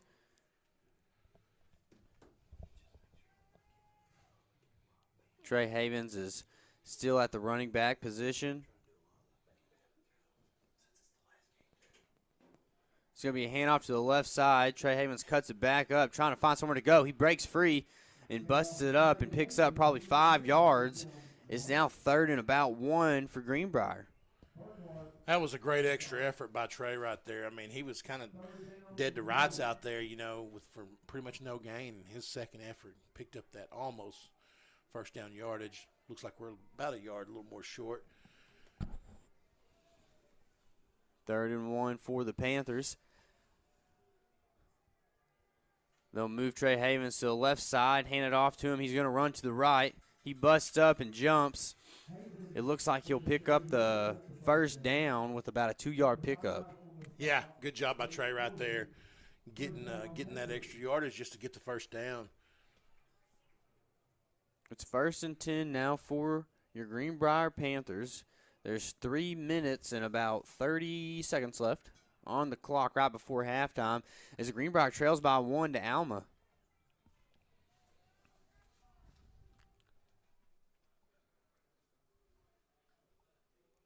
It's going to be a handoff up the gut. Correction. Cooper Wilcox keeps it. He's got plenty of room. He breaks free. Speedy. Touchdown, Greenbrier Panthers. No one even touched him. Perfect read by Cooper Wilcox. I tell you what, man, that was a great read. And I was watching Trey after Cooper was 20 yards downfield. I thought Trey had the ball, and I was like, why aren't they tackling him? You know, and then I hear you talking. I look up, Cooper's, you know, flying down there 80 miles an hour, and just, man, I tell you what, he was separating from anybody behind him in a hurry. Well, yeah, what speed. I did not even know he was that fast. You know, when we saw him with that touchdown at Moulton, I was like, Matt, where did this come from? Right. You know, Matt Wilcox, talking to his dad, I was like, dude, your son Cooper can roll. I knew he could throw the ball. I knew he could move a little bit, but I'm talking straight up wheels. Wild Rhino to the right. Trey Havens breaks free, puts a Greenbrier up now by huge. 7. That is huge right there. That gets us back in that 7-point lead. You know, great job there on the Wild Rhino call and Trey getting outside and punching it in for the 2-point conversion. Man, I sure wasn't expecting a nail biter tonight, and this is more of a track meet, really. But hey, if you like football, they're putting on a show, both teams. You know what? I'm gonna call it right here. You ready? I'm ready. We're gonna stop them on this drive and score right before the half. That's a bold statement. I understand. I just said it on the air, so I can't go back on it. I was about to say, you said it. You did say it on the air, and usually if you make a prediction on the air, it's got to come true. Oh, Matt, you know. Right, JB? I think it's the D line's gonna tell your story, man. That's where it's gonna. Hey, that's where the battle's being won I'm an old dirty D lineman too. Hey, we like to get in there and rough things up That's a little right, bit. down in the trenches. Yeah, I really think that's what it's gonna. This drive's really gonna. It's gonna say who's gonna win in the trenches, because they're hitting up the middle and they're getting side to side a little bit. And they're pushing us. Yeah, they're gashing us up front. It's going to hit the ground. Confusion on who should return it for Alma. Greenbrier gets down there and knocks a head off a guy. Yeah, that looked like maybe Hardcastle. Was that 32? Yeah, it looked like 30. Isn't that Hardcastle 32? Hardcastle is 32, but that could have been JP. I can't tell. Yeah, no, that's him. That's Hardcastle. He hit that kid pretty hard right there. He kind of got stood up a little bit, and Jeremy come in there and just kind of popped him. Maybe make him think twice about wanting to get the ball again. First down and 10 now for Alma. We'll see if Matt is right. They're going to go an empty set, hand it off. It's going to be a jet sweep to the left side, our side of the field. They're going to push him down short of the first down. It'll be now second and about 3 for the Airedales. If you remember that first drive, they had a big first down play. And in the second play, we got back in their backfield. That's what we need to stop these drives. Force that third and long. You know, we got them out of bounds right there, so it stops the clock. We've got time to get the ball back and do something on offense, but we've got to stop them. Second and 4 now for the Airedales. They're going to show that empty set again. It's going to be a quarterback keep. He's going to try and hit the right side. There you go, back Jeremy. up. They got some big boys in there to bring him down. There's a whole yard difference between the spotters. Yeah, I mean, they really gave him some, good spot there.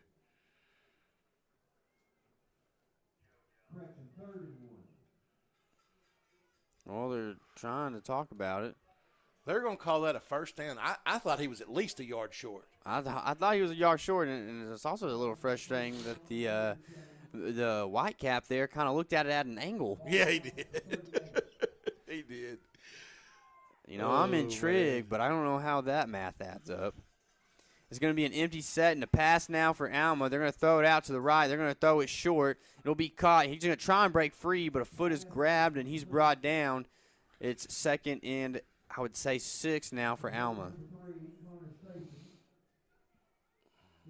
Man.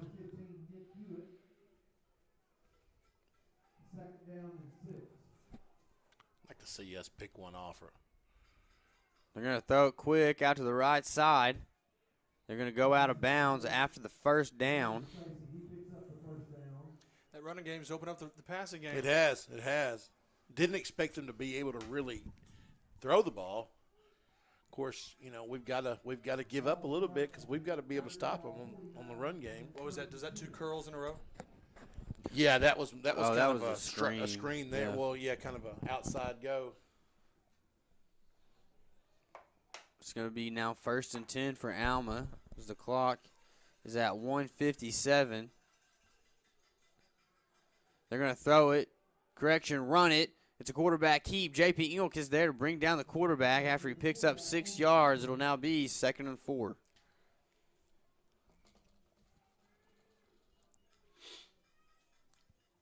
Alma's moving quick. They're going with their hurry-up offense. They're looking at that big kid out there. They're going to try to get it to him. It's going to be pump fake. He's going to throw it outside. It's a high flyer, and Keaton Whitley's going to go after it. Close to a pass interference, but I think the ball was just totally uncatchable. It was out of bounds. There wasn't no play there. It's going to be 3rd and 4 now.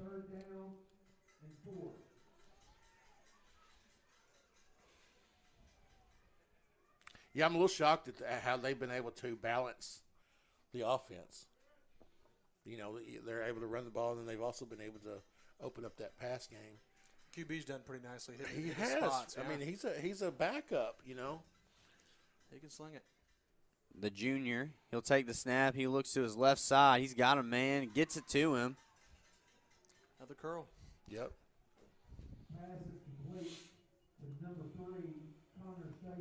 They're going to call that one a yard short. I thought that one was a first down maybe, but. He's still calling it first down from back there. Okay, they got it. They got it fixed. I guess he just calls it first down from 10 yards back. The line judges, I guess, can't see it from the side.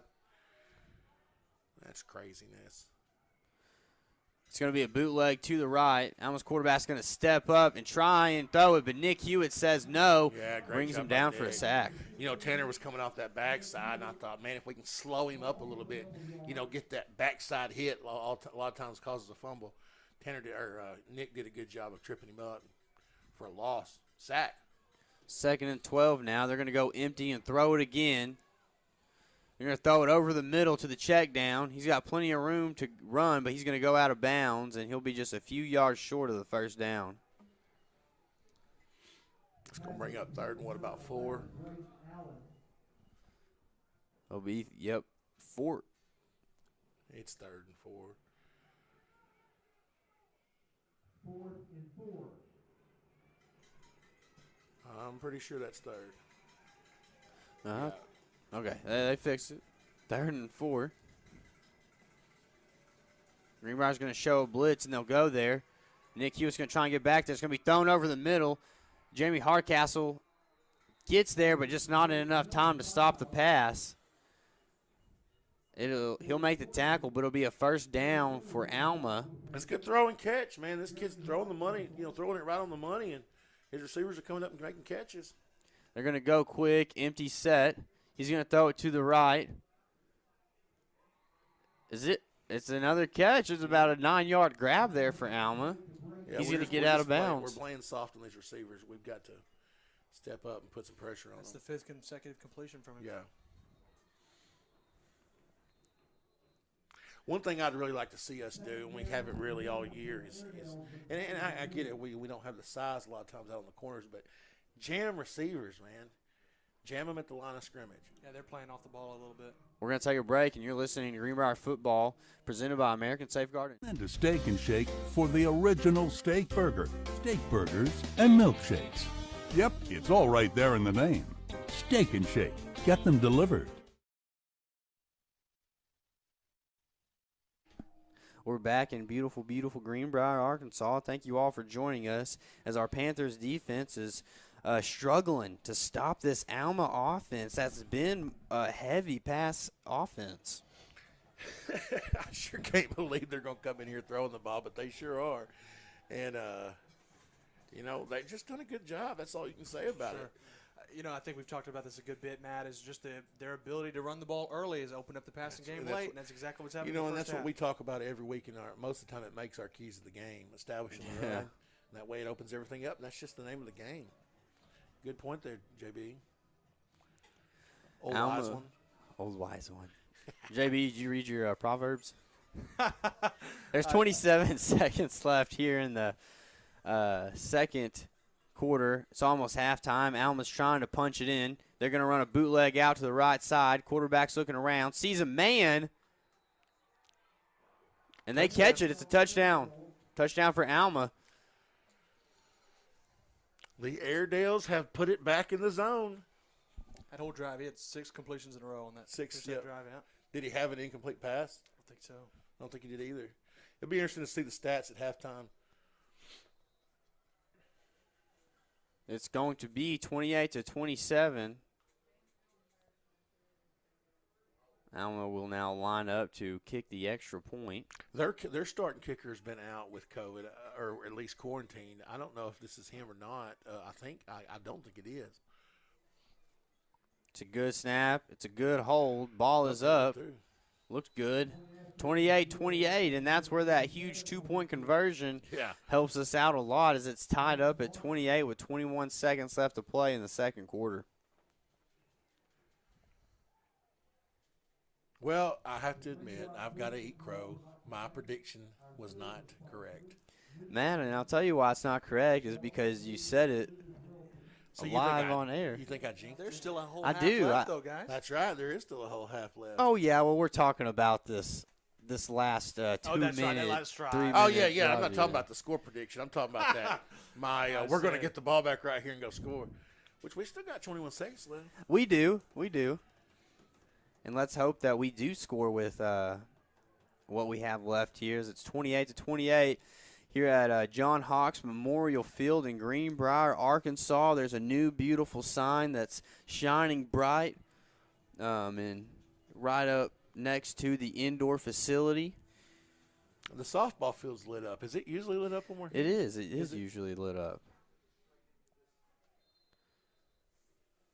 That moon's climbed.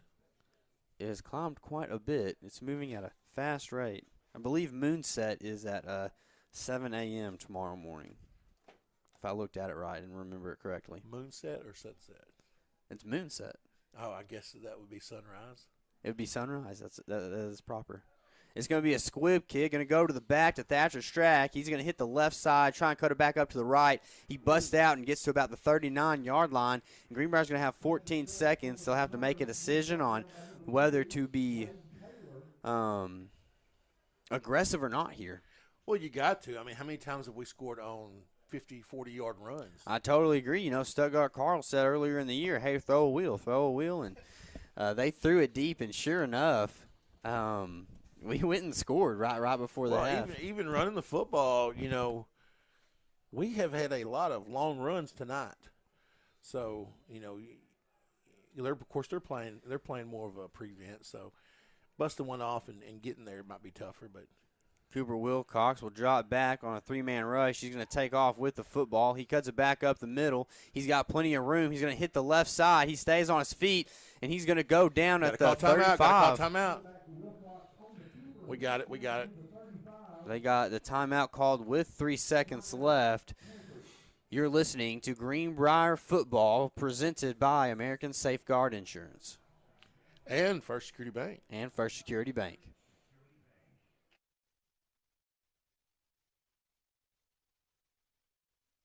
The Steak and Shake for the original steak burger, steak burgers, and milkshakes. Yep, it's all right there in the name. Steak and Shake. Get them delivered.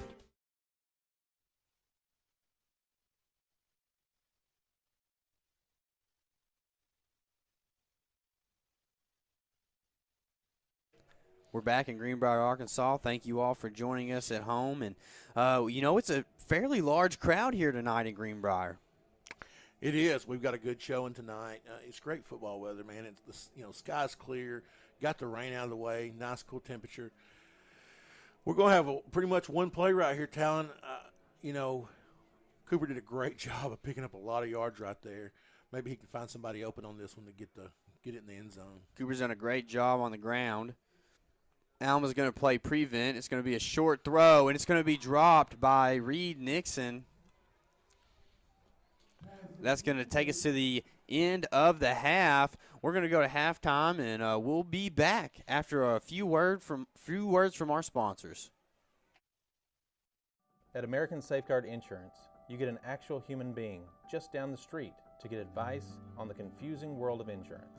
There's no need to shop around every time your insurance company tries to raise rates. You can relax and let us do it for you. Having a choice is a big deal, and when insurance companies compete, you save money. One of the most important benefits is we actually monitor your premium for rate increases. If we notice a rate increase, we reshop your premium to ensure the best rate. And when the time comes to use your insurance, and we hope it doesn't, you have a friend to help guide you during one of the most stressful times of your life. All your needs under one roof, from vehicle to life insurance, and everything in between. We protect it all. Arkansans appreciate community. We work and raise families, care for our neighbors, and come together in good times and bad. At First Security, that local strength is what we love best about our home state. There is commitment here, and heart, and hope. Thank you to everyone who is standing together, learning from one another, and making Arkansas a place we all love to call home. We're proud to be your community bank. For the best barbecue in town, look no further than Old Bart Southern Eats. With the wide variety of meats smoked perfectly, with one-of-a-kind sides and a sauce unlike any other, you will not want to miss out. Old Bart Southern Eats is located at 79 South Broadview, next to Walmart. Open Wednesday through Friday, 5 until sold out, and Saturday and Sunday, 3 until sold out. You better get there early because it will not last long. You can find us on Facebook at Old Bart Southern Eats. Come into Steak and Shake for the original steak burger, steak burgers, and milkshakes. Yep, it's all right there in the name. Steak and Shake. Get them delivered. Do you have damage to your roof from a wind or hailstorm? Vision Roofing leads the way in roof repair and installation. From the initial consultation to the last nail is in place, their customer service is exactly what you need to feel at ease. For a free inspection, call Robert Branscombe at 733-8790 or Chad Stevenson at 697-6606. At Vision Roofing, they have the vision to see you through.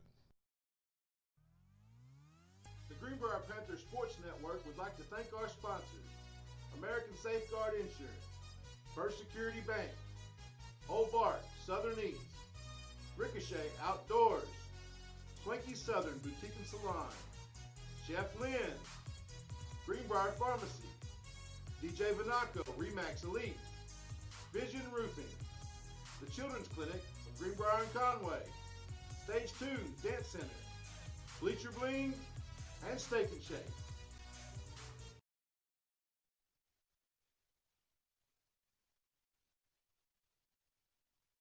And ladies and gentlemen, and now your Greenbrier marching band.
As we continue this journey into the light, our inner voice becomes our greatest enemy.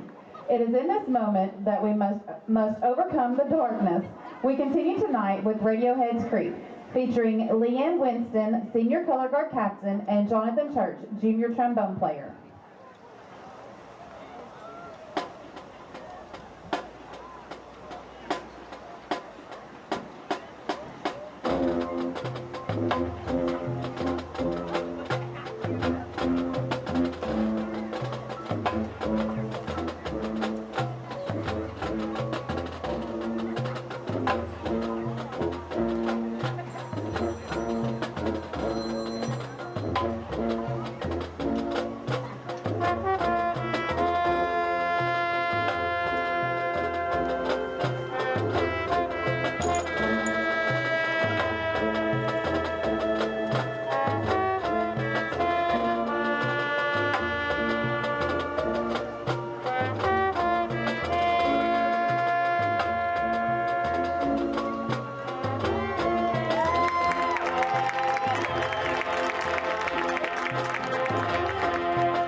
We thank you all for the support this season. We close tonight with the transition into light with a song of peace, featuring our seniors in the woodwind section.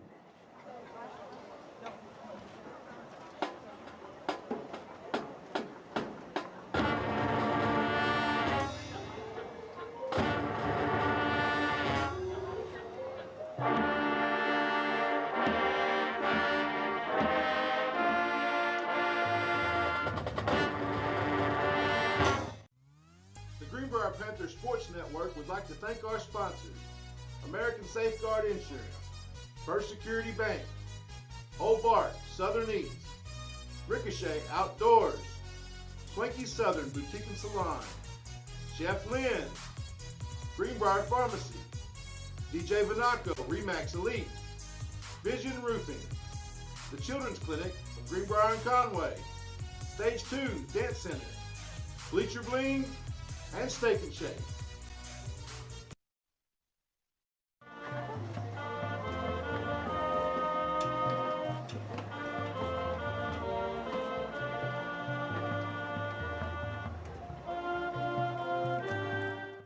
Great job by the band. Love to get to put them on the air for a little bit for our fans at home to get to see them. I am Matt McJunkins. Alongside me is producer J.B. Brazil, and we've got the man, Stuttgart, Carl Spears. What's up, Cristobal? Hey, man. Just glad to be here, Carl. Just glad to be here. So, I know you're going to come in here and kind of rain on my parade a little bit. Well, look, dude, I told you before the game started that we always play them close.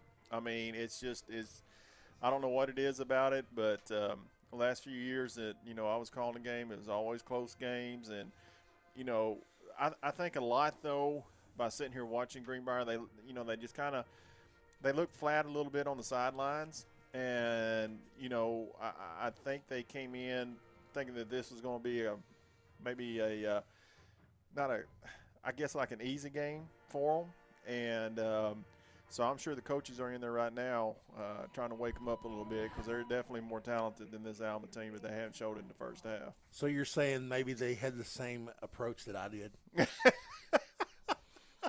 me tell you, on the podcast Tuesday, I'm in there, I'm giving all this positive talk about how we're going to win the Razorback game Saturday, and then old negative Carl comes in and rains on my parade. Dude, I'm just a realist. That's all I'm saying. Hey, I hope the Hogs win. But I'm just a realist on that deal. So, in the game here, we've been fine on offense. We haven't always been real crisp, but we've made it happen. Well, we've got a lot of yards. But what do we got to do to come back the second half to turn this thing around? Well, and I figured Alma would do this is if you notice they're walking those guys up in the box and they're making it really tough for us to run, even though we've been able to. But if you notice, once we get past that first wave, we're getting big runs off of it then because they've got so many bodies up in the box. But I just want to say, whichever the coaching staff came up with that Rhino diesel formation that they've got right now, congrats to you guys because that's been our bread and butter play for sure tonight. Yeah, it's really been effective tonight. It seems like maybe with them bringing so many in the box, you just kind of have to find where the hole is. Yeah. And Cooper's done a good job, too, of pulling that ball, too, on those little zone reads and keeping it and burning them with that. So, that's why I like to see Cooper in play action when he's throwing the ball because, it didn't seem like we get the ball to the running backs very much out in the pass game. And so to have that check down, that extra or maybe that third dimension to get somebody that's not covered with the ball. And if Cooper's running out of play action, that opens up him able to run the ball. Yeah, and, I wish Cooper would be just maybe a little bit more patient in the pocket, too, because I've noticed that the receivers are getting open, but he just hasn't been able to find it. So, it is what it is. It's a tie ball game. Defense, that I don't know how tall that quarterback is, but my gosh, he's a big dude. He is big. And, he's completed some good passes. It's just I don't know, man. We just seem like we're flat right now. So I expect to see a different team here come out in the second half. Yeah, you were talking about that quarterback. He's supposed to be this backup. And, when they've got a 1-6 record coming in, kind of makes you wonder if he's going to be the backup now after this game. Yeah, I mean, he's been good. Yeah, he's just been good. good. He's done good. He's ran the ball well, throwing the ball pretty good. It doesn't look like he's got that strong of an arm, but he's finding the open receivers, and they've been able to make plays. Yeah, they're catching the ball. Yeah. So our stats, they've got 14 first downs to our 9. They've done a good job of continuing drives, keeping drives going and moving it. We've had a lot of long runs. We've ran the ball 30 times for 273 yards. That's pretty big. I mean, that's 9 yards a carry. But they ran it 114 yards on 15 carries, so they're up there over 7 yards a carry. So both teams are doing a good job of running the football. We've only thrown the ball, looks like 5 times, two for 5, 45 yards, one of them being the big, first down pass in the first drive. Yeah. And this kid is 12 for 16. Wow. Throwing the football for 161 yards. Wow. No interceptions. It's very similar stats, and they've got a lot more yards than or not more yards really. We've got more yards, but they've got a lot more passing yards. But our run game has really given us the edge. 318 yards total yardage to their 264. But you wouldn't tell them the scoreboard because we're tied here, knotted up at 28. Well, the thing about Alma too, if you look at it, is that they're pretty balanced when it comes to runs and passes. 15 rushes, 12 passes, so they've been pretty balanced. You don't expect that from an Alma team either. No, and I would like to see that number go up for us on the passing. I mean, that's just that makes it tough on that run game. If they keep loading that box like that, it's gonna make it tough on the run game. So one thing, Carl, too, is I noticed we struggled with last week as well is third down conversions. We're 3 for 7. Yeah. They're 3 for 6, so they're well, half the time they're getting it. Well, that goes back, I think, to the passing part of it too. I mean, and when it's long distance and when we're trying to run the ball, it makes it kind of tough. So completing some little passes and having some guys miss some tackles or something. I mean, you just never know what can happen. Right. We have done a good job on fourth down, picking up. I think we're 2 for 3. Running that big heavy set, dude. Yep. That's like I said, that's been our bread and butter. And the thing about it too is that if you load up on one side where all the linemen are, they'll go back the other way with it. So I mean, it's a well-designed little package as they have, but it's just. I mean, Greenbrier's just flat. I mean, I don't know how else to say it. They're just flat right now. Yeah, and I think too, I've mentioned this a couple times. That front line of Alma's really helped them a lot. They're getting that shove off the line. They got some big dudes, and I know we're running a 3 front. We're running a 3 front, obviously. You mentioned earlier the cornerbacks and the secondary playing a little bit off the ball a little bit. I don't know if that's something they've evaluated a good bit. Well, we've done it all season. Absolutely. Their QB has executed the game plan exactly the way they wanted to as a backup. As a coach, that's what you would hope for in a backup to come and play like he's done tonight. Well, I was just going to say, guys, I had all the offensive linemen over to the house last night. I sent y'all some pictures out.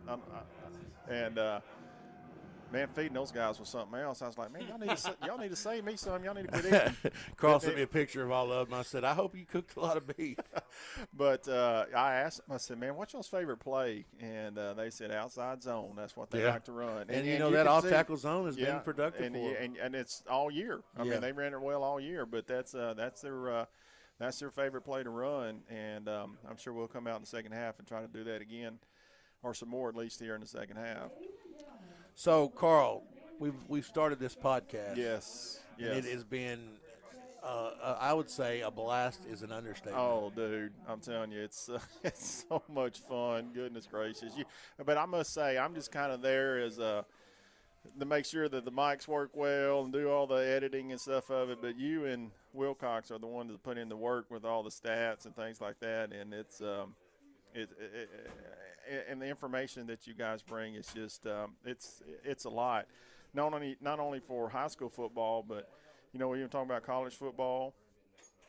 Talk about A-State, UCA, and so it's a lot of fun to do for sure. What I've really enjoyed is how much laughter, and just gigging each other, and just I mean, I've enjoyed going back and listening because Everybody doesn't want to listen to every classification of football in Arkansas. Yeah. So, to have a little fun too. Yes. Is I think what makes it enjoyable. Yes. I mean, that's just it. Bringing a little life to the podcast and just making it enjoyable to listen to for sure. So Carl, he was really praising me and Matt, but I got to praise him here because he does such a good job with all the editing and just the production of it. He sent us this little short, about 1 minute clip that we're going to play for you here to let you kind of hear what it sounds like. And I just, man, Carl, you do such a good job. I'm going to try to play this and see if I can go through. Sean's going to help me here and make sure the audio's right. But here we go.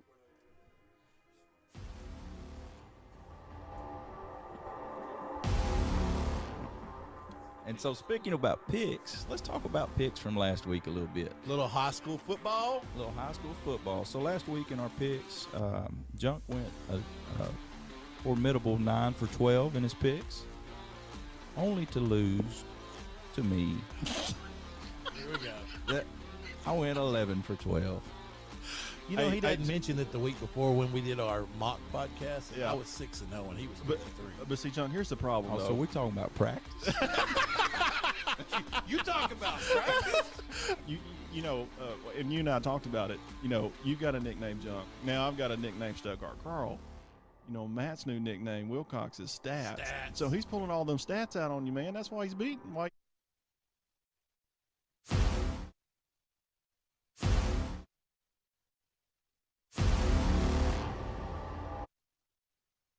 He didn't mention that the week before when we did our mock podcast, yeah. I was 6-0 and he was 3. But see, John, here's the problem. So we're talking about practice. You talk about practice. And you and I talked about it. You've got a nickname, Junk. Now I've got a nickname, Stuttgart Carl. Matt's new nickname, Wilcox, is Stats. So he's pulling all them stats out on you, man. That's why he's beating. Why he beat you last week like that. Well, after y'all see my pick from last week, we're going to talk about it a little bit. You're going to call me Crystal Ball. Junk Vegas and Crystal Ball. Yeah, Junk Vegas is my most popular name.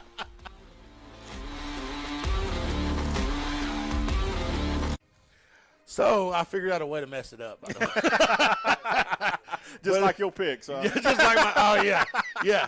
So anyway, it's been so much fun.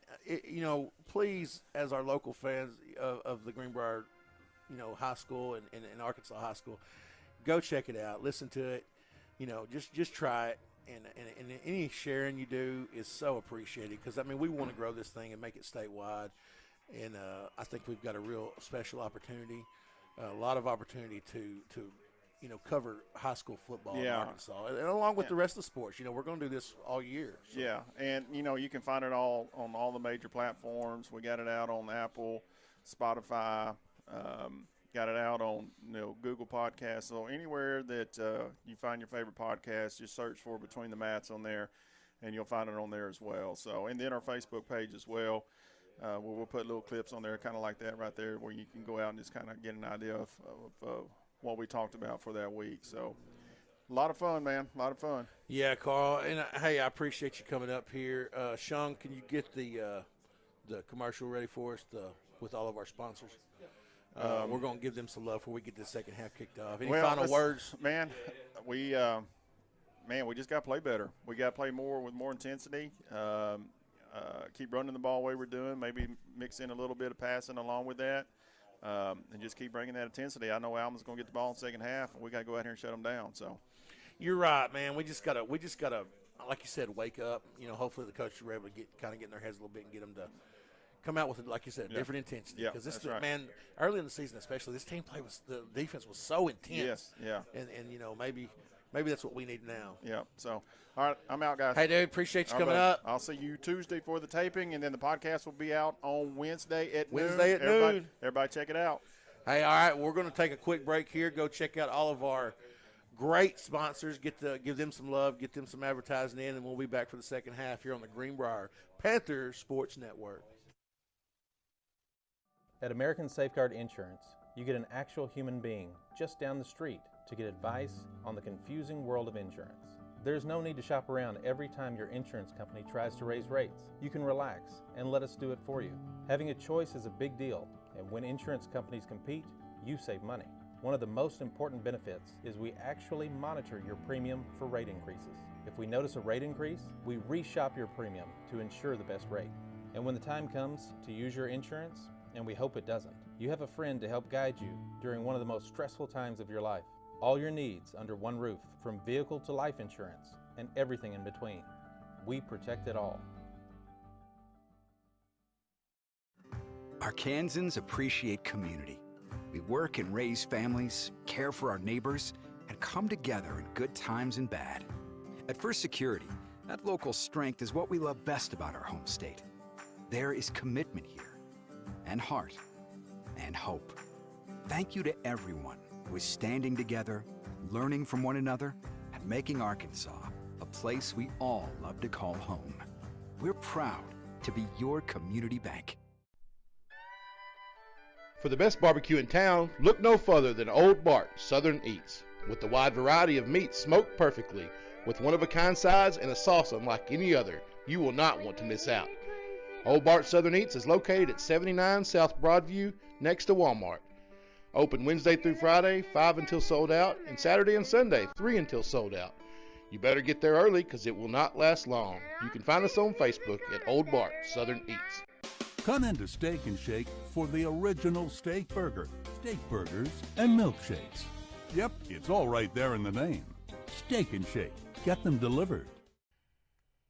Do you have damage to your roof from a wind or hailstorm? Vision Roofing leads the way in roof repair and installation. From the initial consultation to the last nail is in place, their customer service is. We're back in Greenbrier, Arkansas. I'm Talon Newton alongside me, Matt McJunkins. Greenbrier will kick it off here to start the second half, and hopefully the defense will look a little bit better. It's a shallow kick. He's got open field, and then he's brought down about the 35-yard line, and it'll be 1st and 10 now for the Alma Airedales. Talon, you missed the fun, man. We had a good time during the halftime show. I managed to mess up the sample of the podcast, which, kind of expected. Classic. No surprise. I tried to step in here and figure out exactly what was going on, but I had no clue what was going on. I was talking to John Mark Mathis. Good guy. Alma's going to set up now 1st and 10 on the 37-yard line. They'll go out of the shotgun, hand it off to the right side. There's a flag down, and Shannon Howard, big open field tackle. Well, it's kind of in that area of maybe lined up at the neutral zone. Hopefully that's not what it is. It seemed to be really right at the snap of the ball. Looks like they're walking the other way, though.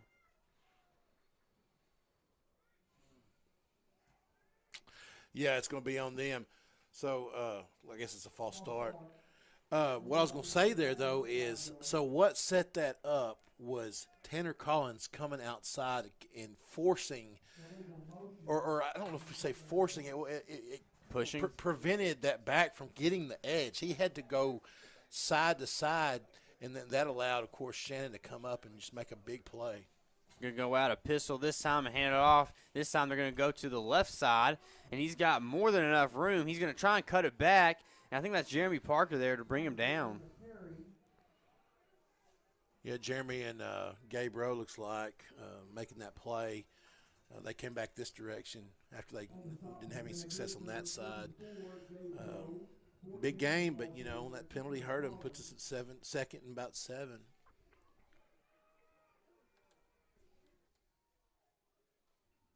So it's going to be now 2nd and 7 for the Panthers. For Alma. They're going to roll out to the right side. Quarterback's going to keep it. Greenbrier's going to be there, but can't tackle him soon enough as he's going to be about a yard short of the first down. One thing I've noticed he does really well is he does a real good job when he decides to keep it of stretching his body, man. He's a big kid. When he finally decided to keep it, he got hit pretty quick afterwards, but he, just that big step and lunge picked up 5 yards. It's 3rd and now. Oh, there's no one there to hand it off to. Yeah, that lunge forward, man. We're right there for a no gain, and that big body of his, he's able to get it forward for a first down. Huge miscommunication. I don't think his running back was there at all. No, it was definitely a busted play. He went to hand the ball off. There wasn't nobody there. It's going to now be 1st and 10 for Alma. Their offense has looked really pretty special tonight. Really, really doing a good job of moving the ball downfield against this Greenbrier Panthers defense. It's going to be a shotgun set and a false start. Yeah, that'll back him up. 3 different flags. Everyone saw that one. Can't do that. You know, this is one thing we talked about early in the game is that first down penalties can really kill. It kills an offensive drive. You know, they were able to get out of it. Well, you know, they had that one in that last set of downs, and they were able to get the first down. Then they do it to themselves again here. Hopefully we can capitalize on that and force a punt or a turnover. Got to be big up front as Greenbrier 6 with the 3 defensive linemen. It's going to be a handoff. He's going to hit it out to the left side. He's going to cut it back up the field. Shannon Howard's going to try and bring him down. Is unsuccessful, and Brandon Beck's going to be there just short of the first down. Looks like it's going to come back, though. I'm thinking maybe a hold. They ran that trap play real well. And I don't know if maybe they grabbed somebody, got somebody's back. Yep, they grabbed somebody. So, boy, that really puts them back.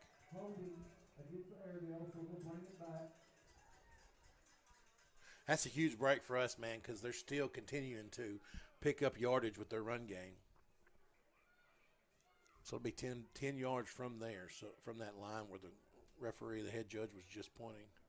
Now, Greenbrier can't give anything up here.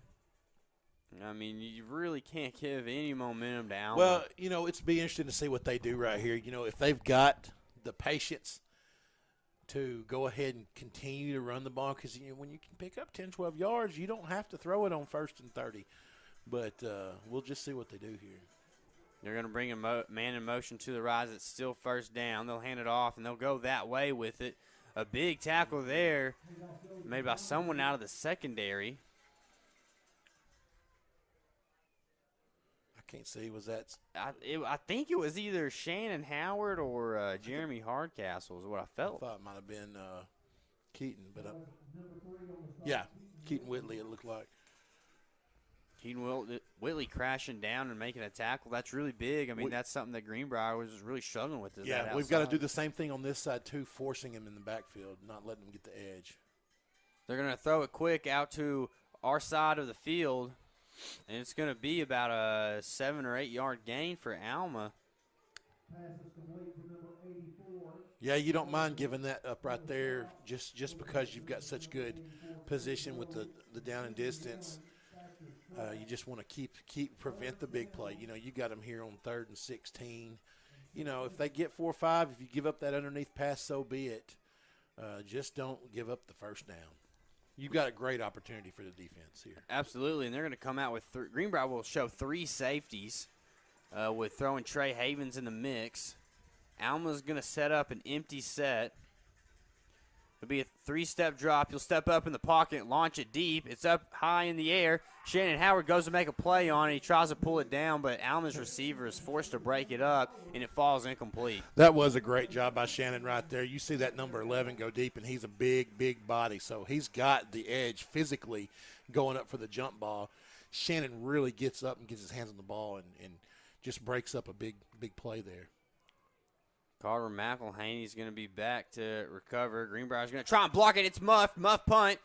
He's going to try and get it off, and he does, but it goes way out of bounds. Yeah, that's a great job by our defense right there. And I can't believe he got that punt off.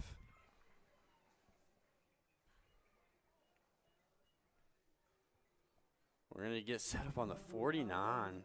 You know, that wasn't a good punt by any means. No, he did a good job. You're over there praising him if you're the coach because I say that. He's the one that dropped it too, but he did get it off. He sort of made up for his mistake. Yeah. I'll take that back. You definitely not praised him. But, you know, like you said, he kind of made up for the oopsie-doopsie. The oopsie-doopsie. Play off of your oopsie-poopsie from earlier in the season. 28-28 is the score here in Greenbrier, Arkansas. There are going to be two running backs in the backfield, and Trey Havens gets a handoff to the left. He's going to try and cut it back up to the right, but nowhere to go. He got a couple out of it. You know, there wasn't a lot there. Had to cut it back because there was a guy on our side of the line of scrimmage there pretty much after the snap. You know, they've done a good job of getting guys on the edge, which when you run that off tackle, that's the way to stop it, is to get people out on the edge. Greenbrier's going to stick with the two running backs. They hand it off to the right side to Nick Hewitt this time. Stiff arms a man, gets free, loses the ball. Ball's on the ground. Alma's got a chance to recover. Oh, that was big. That was big. Yeah, I think 62 there got it. That's number 62 for the Greenbrier Panthers that recovers, Dustin Hall. Coach Tribble was pretty pumped up that his big lineman went down there and picked up that ball. That would have been a huge turnover. Great run by Nick. By Nick. Man, he's just so hard to bring down. He had the first down yardage. Ball popped out. Looked like they had somebody going to pick it up. Couldn't get a hand on it. And great job by Hall to just get down there and retain possession. Sticking with the two running backs. They're going to hand it off to the right side. This time it's Trey Havens. He'll stumble to the ground after he picks up about 3 yards. Yeah, good run by Trey there. Not a big game, but, you know, get what you can. Keep the stick moving.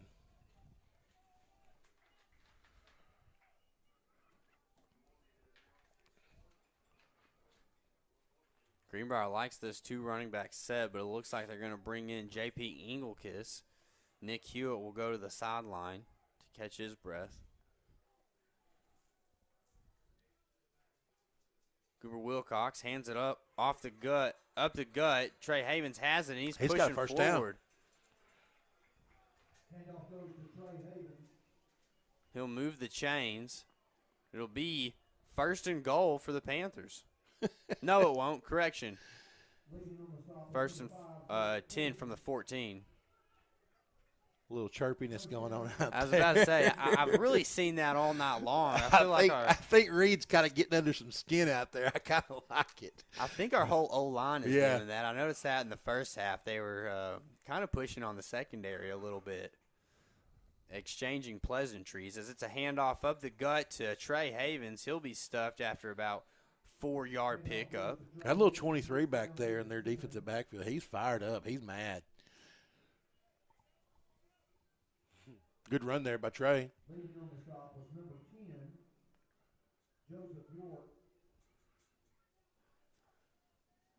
The moon is pretty high in the sky at this point, man. Yeah, it is. Just getting up there. 5 minutes, 50 seconds left to play in a tied ball game. It'll be a handoff up the gut. Trey Havens this time trucking a kid over and moving the chains again. He did, man. This offense is rolling now. We've got momentum going. We're moving the ball downfield at a good rate. Looks like we're going to bring the big boys in here. Big Jeremy Parker and is that Beck? That's Brandon Beck. Yeah, that's Brandon correct. Beck, yep. We'll run the Wild Rhino out of this set. It looks like Nick Hewitt is the Wild Rhino. They're going to go to the left, the weak side. Nick Hewitt punches it in, finds the open hole. Touchdown, Greenbrier Panthers. All right. You know, when in a game like this was, especially the second quarter, when it's just kind of back and forth, it's kind of like, man, whoever's got the ball last, you know, that scores last may be the winner, and they got the ball at the half. So, you know, defense did a great job getting us the ball back to give us that lead, you know, us at least be that first one scoring. Now we'll see if we can't shut them down and score some more. It's a good hold. The ball is up, and it looks like the ball goes through. Greenbrier puts 7 on the board. It's 35-28 in favor of the Greenbrier Panthers. Good kick there by Trey Cox. He's doing a good job filling in here for our injured Cody Powell. Got to speak to him earlier in the night in the second quarter. Really special just to kind of hear his viewpoint on his injury. And, you know, it stinks, and he kind of alluded to that. But it was really cool what he said about what a way to go out. You know, he got the onside kick recovery and went down and kicked a field goal for us to beat a Monticello team. And he said, there's really no other game that you want to go out on. He said it's really pretty special. to go out on that game, and I thought that was really cool. He's just a good kid. He's kind of an inspirer, you know. Yes. I mean, he's just got such a good attitude. He's you know, it's obvious that he believes he has a great faith, and he talked about, you know, how blessed he was. Yeah. And, I mean, you know, that just, you know, you got to. I mean, he's a kid. You know, not to downplay him, but he's a kid. You know.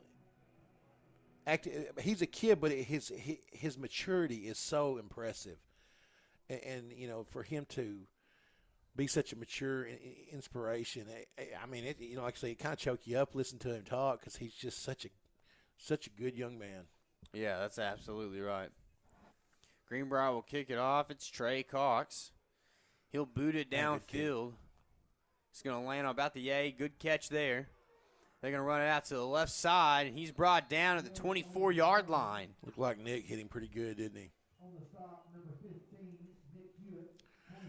Nick's just one of those players. He's just everywhere, man. I mean, when he runs the ball, it's just all, you know, strength, power, just downfield trucking. And when he's on defense, he's just everywhere the ball is. He's finding the ball. He's making plays. And even like on special teams, like you see right there, making a big hit. It's 35-28 as Alma takes the field on 1st and 10 from the 25-yard line. They'll hand it off to the right side. It's that running back they like to go to, but it's a good tackle by none other than Nick Hewitt. That's exactly what we have to do. We have to, you know, right there it came from our backer, but whether it's your end or your backer, whoever's going to play that contain there, got to get outside and force him to move laterally and not downfield. Great job by Nick right there. 2nd and 9 now for the Alma Airedales. You know, earlier tonight we even got to talk to Coach Huff. A lot of people we got to bring on the broadcast tonight, and that's really a thanks to our amazing crew that we have, Sean Mathis, Mike Baker, JB Brazil, and even Matt McJunkins over here. It's going to be a screen out to the left side, and they're going to take it for a gain of about 10 yards. It'll set up a first down here for Alma. We were really unbalanced over here right there. They had 3 receivers, and we only had 2 guys over here playing that coverage. You know, you got to be in position, match it hat for hat. Even if you're in a zone, you at least have to have the bodies there, you know, to play the zone. And working there quickly. They'll show empty formation here.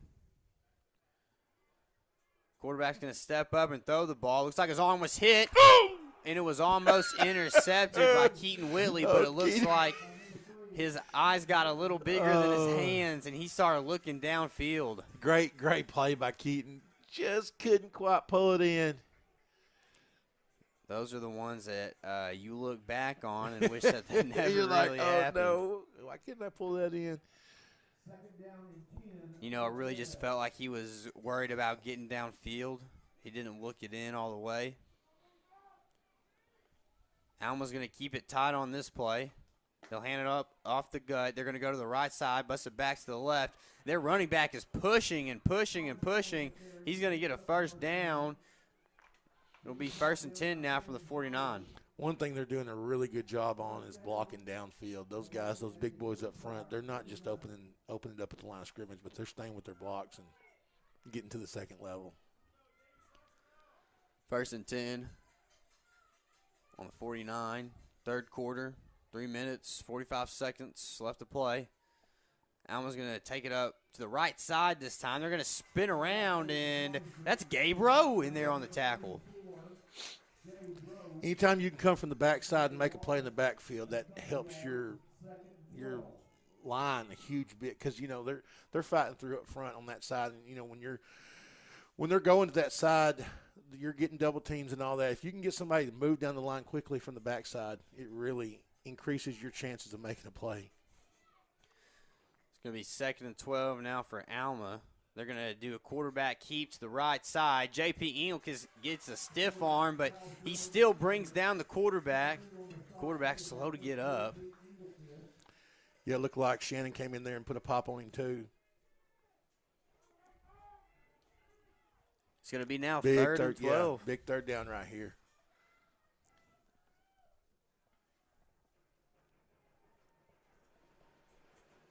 Greenbrier will send in Trey Havens.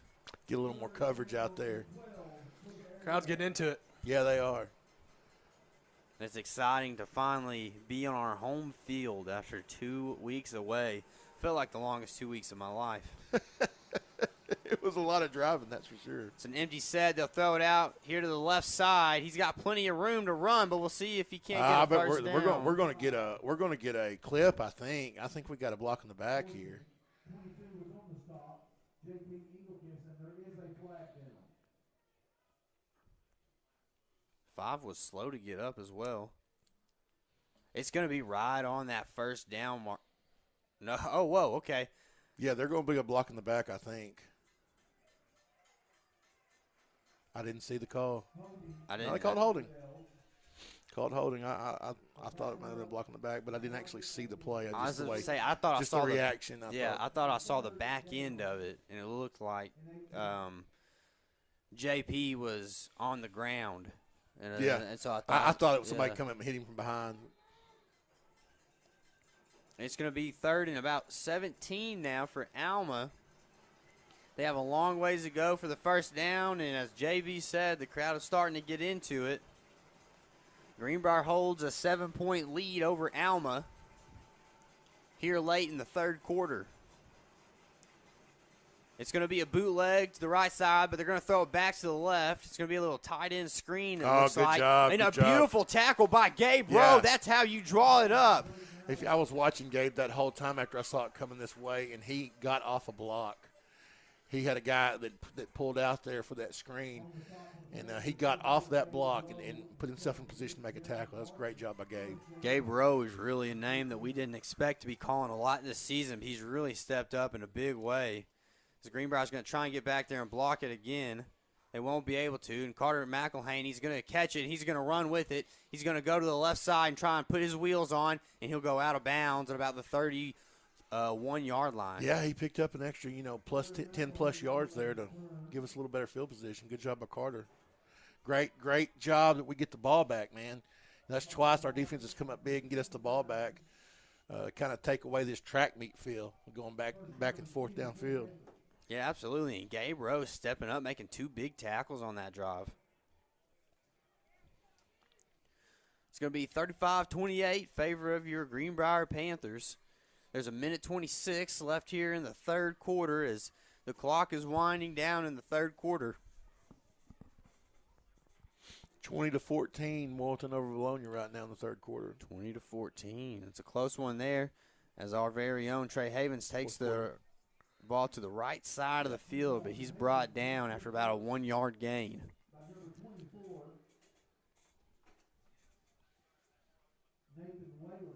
Looks like Harrison's moving past Clarksville pretty easily, 35-13 in the 4th quarter. P. Ridge beating Farmington 21-17. Wow. P. Ridge, I mean, they had, was it 4 weeks off? It was, I think, probably 4. 4 weeks off. Cooper Wilcox is still orchestrating Greenbrier's offense. They'll hand it off, and Trey Havens had a nice little run room right there, and he busted it back up the middle for a pickup of about 5 yards. Good pickup right there by Trey. We got us in decent position for this 3rd down play. We need to pick up a first right here. It'll be 3rd and about 3 now for this Cooper Wilcox-led offense. They're going to run an empty set here, spread it out. Cooper Wilcox looking, throws it over the middle to Thatcher Strack, who has a reception, and he's going to keep on his feet, and he's going to get down at the 22-yard line. First down for your Greenbrier Panthers. Boy, Cooper put that on a dime, man.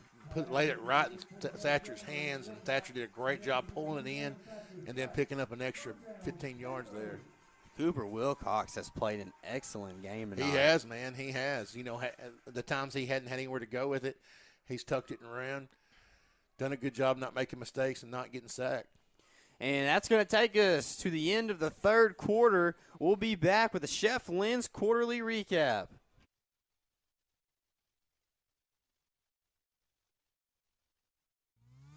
The Greenbrier Panther Sports Network would like to thank our sponsors: American Safeguard Insurance, First Security Bank, Old Bart, Southern Eats. Ricochet Outdoors. Twinkie Southern Boutique and Salon. Chef Lynn's. Greenbrier Pharmacy. DJ Vanaco, Remax Elite. Vision Roofing. The Children's Clinic of Greenbrier and Conway. Stage 2 Dance Center. Bleacher Bling and Steak and Shake.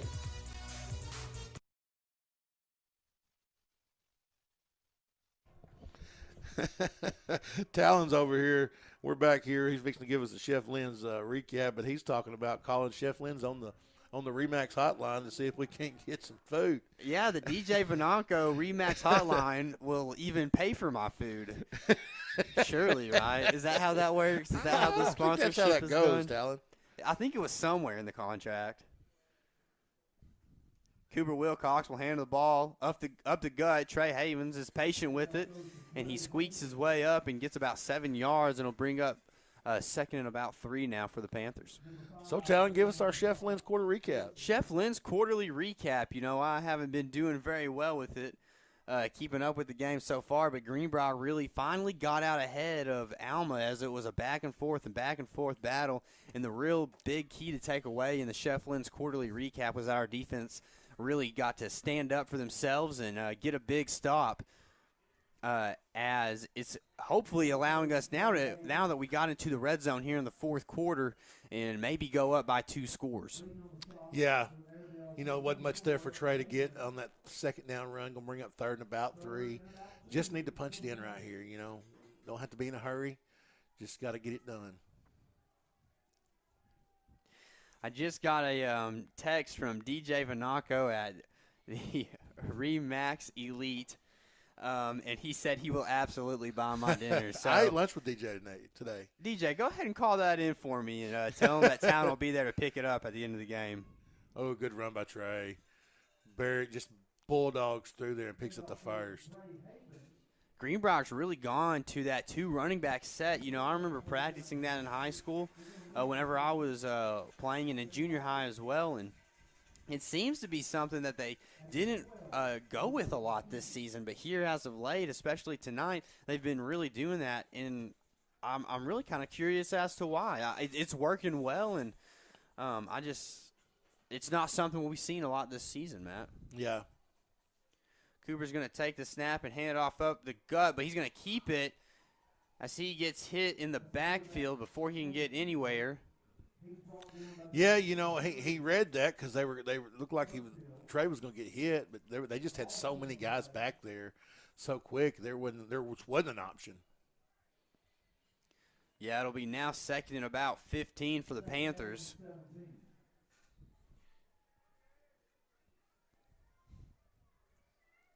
(35-28). Greenbrier really needs to get a score here to at least go up by 2 possessions. Cooper Wilcox is going to keep it and roll out to the right. Comes back up, goes to the left. He takes off running, has a little bit of room in the middle of the field. He picks up a solid chunk of great yards. Run, man. That was a good run by Coop. You know, didn't have anywhere to go, was on the run in the backfield, found a gap to get through, just picked up yardage. You know, it feels like Cooper's kind of taking some notes out of Trey's playbook. You know, he's like, Trey's pretty elusive. I think I want to be elusive. And it really feels that Cooper's been able to go back and forth and move side to side to get him further up and down the field. Well, it's just such a weapon when you're a quarterback that's so athletic and can pick up yards with your feet. It's going to be a handoff up the gut. Trey Havens going to bounce free. Touchdown, Greenbrier. Great run by Trey is all you can say about that. Bounced around a little bit, found a gap to get through, and good job by the O-line to give him some room to get in the end zone. It's 41-28 in favor of your Greenbrier Panthers. Trey Havens busts it up the gut and then busts it out to the left just a little bit to find an opening and scores a touchdown as Cox will come out to kick. It's a good snap and a good hold. Ball is up, and it goes through the uprights fair and square. It's 42-28. Good job by Trey to get the extra point, give us a 14-point lead. That's a big buffer right now when you're in the fourth quarter. And you know, Matt, they still need 2 more touchdowns for me to be right. What'd you say, 28? I said 28. I originally said 24, but I switched it up to 28. Oh, Matty Stats Wilcox said 27. I said 24. So technically, as long as we 24 or less, I'm pretty much going to win. Oh, but hey, I'll take 35. I don't care. I just want to win.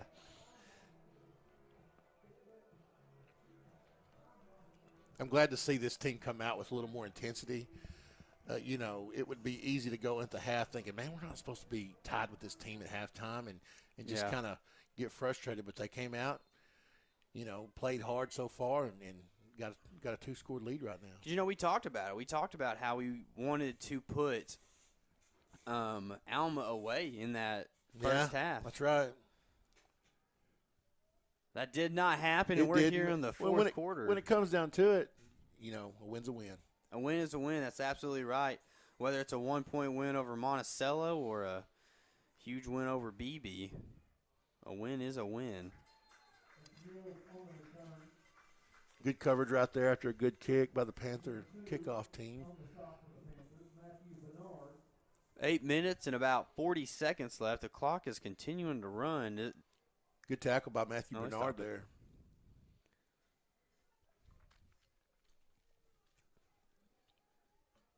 Yeah, the clock was running a second ago. You know, sometimes it's weird. Sometimes I've seen them run it at change of possession. I'm not real sure why. I'm sure there are great many rules that we're unaware of. They're going to hand it off to the left side to their speedy running back. He's going to cut it up the field into a gap that's going to get closed quickly, and it's going to be a 9-yard pickup for Alma. Good run there by that Chronister? Yeah, Chronister. He's a good little back, man. He's quick. He's very quick, very speedy. Got some good wheels as it's 2nd and 1. They're going to throw it quick. And there's a flag down. Where's it at? It's going to be kind of where that wide receiver block is going to be at. Probably going to be on them, I would imagine. There's not many calls out there on the defense. Good job by the defense right there for no gain pickup. Going to get holding on them. Man, penalties have really killed their offense this half. It really has. They've come out undisciplined. You know, that's the holding call is such a drive killer because of the 10 yards. I mean, you know, a false start puts you back 5, feel like you still are okay. But when you back up 10, especially on 2nd or 3rd, it really makes you feel like you're in a bind. They'll go quarterback draw and not pick up any. Well, they'll pick up 3 yards. I got to get used to that quarterback being so big and be able to lunge forward. It feels like he's not going to get anywhere, but he ends up picking up about 3 yards. Puts us in good position right here for a 3rd and about 8. They're getting closer into 4th down territory. With the clock. You need to stop here. You're right, JB. Don't give up an 8-yard, 10-yard play. Right. You don't want to give them a 4th and short. You're like a little mini Yoda, JB. I appreciate it. Territory of 4th down I agree with it. They're going to run a jet sweep fake. It's going to be a quarterback keep up the middle. Greenbrier's going to be there, but not before he can pick up the 1st down that he needed. I don't know if that was designed or if he just read it because he made a great read if he did because we were fixing to pop that running back. And he pulled it, and, man, he picked up a big gain. No question. Alma's not going away, guys. No, they're not going away. It's going to be an empty set now. They're going to throw it out quick over to the left side here. And Greenbrier's defense is going to be there just as quick after a 4-yard pickup. Good job by Gabe to come up when that kid took that little inside step. We see receivers take a lot. He's not able to get by us because Gabe come from the outside for the inside out to make a play. Said Gabe's name a lot tonight. Yeah, I really like that. I think that's really cool that we've gotten the chance to say his name because he's made a few plays during the entire season, but now towards the end he's really stepping up as a junior. It's going to be that motion, but the quarterback keeps it. He's going to run it out to the right side, and he lunges for a 1st down. You know, if I was them, I'd be doing the same thing, using that big body. Yeah. You know, we've done a good job of kind of slowing down that little running back compared to the first half. And, hey, if we're going to stop him and you got the ability to run it with big boy, do it. Alma's quarterback, Hunter McAllister, is 6'7", 200 pounds. 6'7", man, that is a body right there. 7. That's a load. Yes, sir. I don't think we have a single player that's 6'7". What if he plays some basketball? Nick Hewitt's going to get back in the backfield quick. The ball's thrown in the air. Tanner Collins picks it up. He's going to hit the 40. He's going to hit the 30. Nobody in range. He hits the 20. He goes to the 10. Greenbrier touchdown. The Panthers score on a pick 6. Nick Hewitt lays a big hit on the quarterback who throws it up in the air, and Tanner Collins takes it to the house for a Greenbrier Panthers defensive touchdown. That ball stayed in the air way too long. And, it looks good that Tanner was able to pull that in and get a score. Great job. But that play started when Nick Hewitt hit that quarterback right when he was throwing that 6'7" body. You saw it kind of crutch up, and that ball just kind of went high on him. And, it was way away from the receiver, and Tanner did a good job getting to it, pulling it out of the air and going and scoring. Cox is now on to kick. It's a good snap. It's a good hold, and the ball is up, and it is through. It is now 49-28. Great job by this Panther defense to create a turnover. We were talking, we haven't had an interception all night, and we were talking about that at halftime, and, that's big, man, and a big part of the game. Put you up 3 scores. We're just 3 points away from the crystal ball here from picking this game. Is that the first turnover of the game, too? I think it is. We've had a couple fumbles that were recovered ourselves, yeah. Well, I'd also like to say we're only 7 points away from me getting it right. Tale of 2 halves so far. You ain't lying, JB. JB, you need to start just talking about Yoda over you here. need to talk like Yoda. I'm trying to get the voice down. What points we have? I really like JB. I don't know if you've heard me talk about him early in the season, but, man, he does such a good job with the volleyball, and he's such a fun guy to be around because we just pick on him. And hey, he's not scared to pick back either. And he knows how to change a tire. Found that out last week. That was mostly you, man, but I appreciate you guys. You did a good job coaching him on. My hoodie does have a stain from your muffler, though. So. Well, I tried to help as much as I could. I was really busy, keeping up with looking at the scores from the other games. Your back was hurting, too, I was going believe. to say, I thought your back was hurting. It was cold, guys. I think that was what it really comes down to. It was cold on the side of the road, on the side of the interstate. But it felt good with you guys and a big win against Farmington. That made that was exciting. A lot better, yeah. And it's such nice facilities up there. Farmington has really come a long ways and what they have. I remember talking to one guy, and he said that they went and toured just a ton of facilities and kind of pick and chose each of the best things that they found. Well, I think from what I understood this week, from what I heard, they may have even modeled their indoor facility after ours. Wow. That's pretty neat. State-of-the-art type facilities, yeah. 1st and 10 now for Alma. They'll hand it off to the left side. They keep it on the ground after the pick 6 that they just threw. It's going to be a 1-yard pickup for the Airedales. Tanner there making the play. We'll take that all day long. The time's against them right now. The clock's our friend. 1-yard gains, that ain't good for them. Jeremy Parker in on the tackle, too. Jeremy Parker, one thing that I've noticed about Jeremy is that he always fights towards the ball. If a running back is 10 yards downfield, there's a chance that Jeremy's the one that's making the tackle back there. Yeah.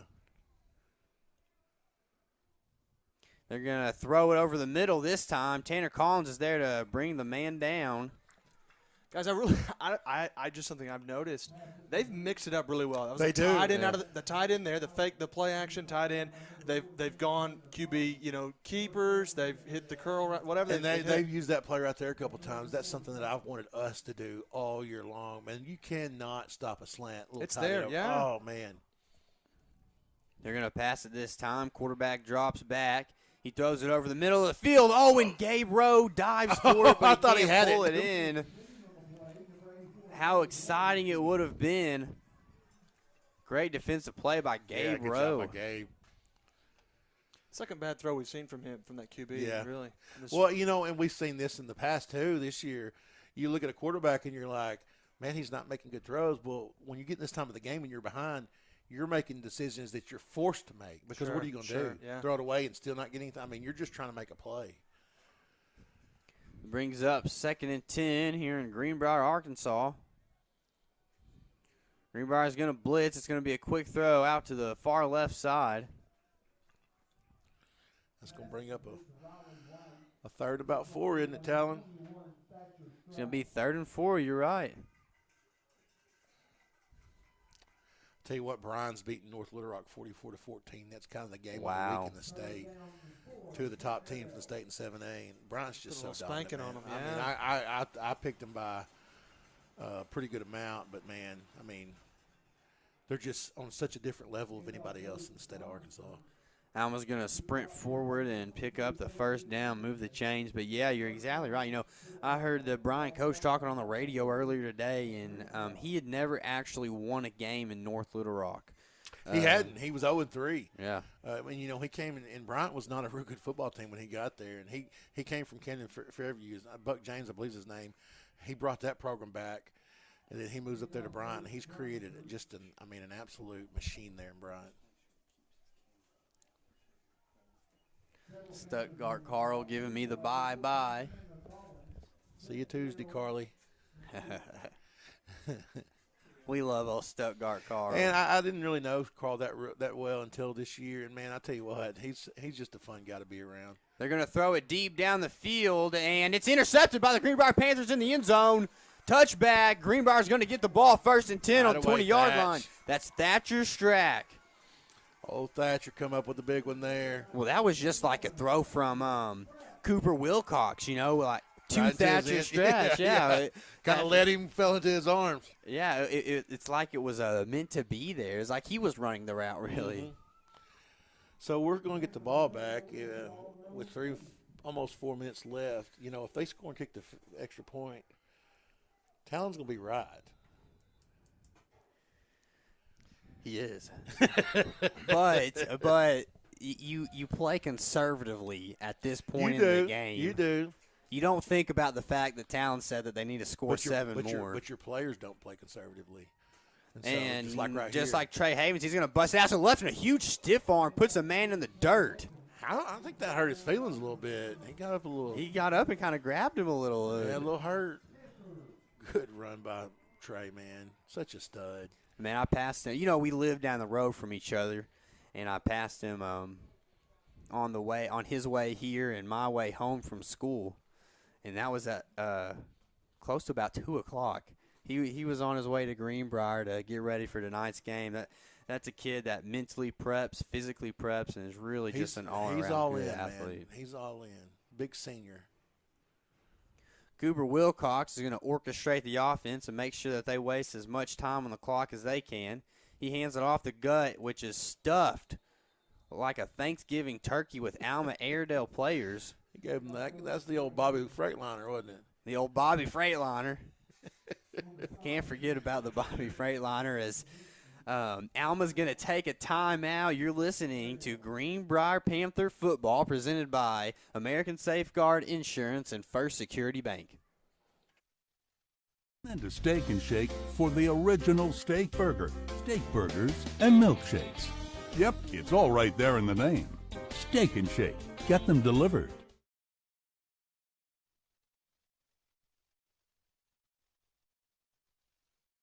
Okay. We're back in. So I got something I want to share with our fans tonight. And if anybody went to the Sylvan Hills games or has in the last several years, you'll know what I'm talking about here. But my buddy Tommy Hall, you know the announcer at Sylvan Hills, he's got a different saying for every time there's a flag thrown. Yes. Every single time. I don't think he ever uses the same one twice. Well, Tommy's known this because he's been to the games forever, and he wrote them down. So here in a second, I'm going to give that list. It's a handoff up the gut. Trey Havens. He's going to pop it back to the left side, but only pick up probably 2 yards. It's going to be now 3rd and 7. So the first one is a little polyester on the Ponderosa. Polyester on the Ponderosa. A little linen on the lawn. A bandana in the Bermuda. a dually in the dirt, a towel on the terra firma, flannel in the fescue, hanky in the hay, ShamWow on the Serengeti. Oh, my goodness. Material in the meadow, and a pot holder in the pasture. Wow.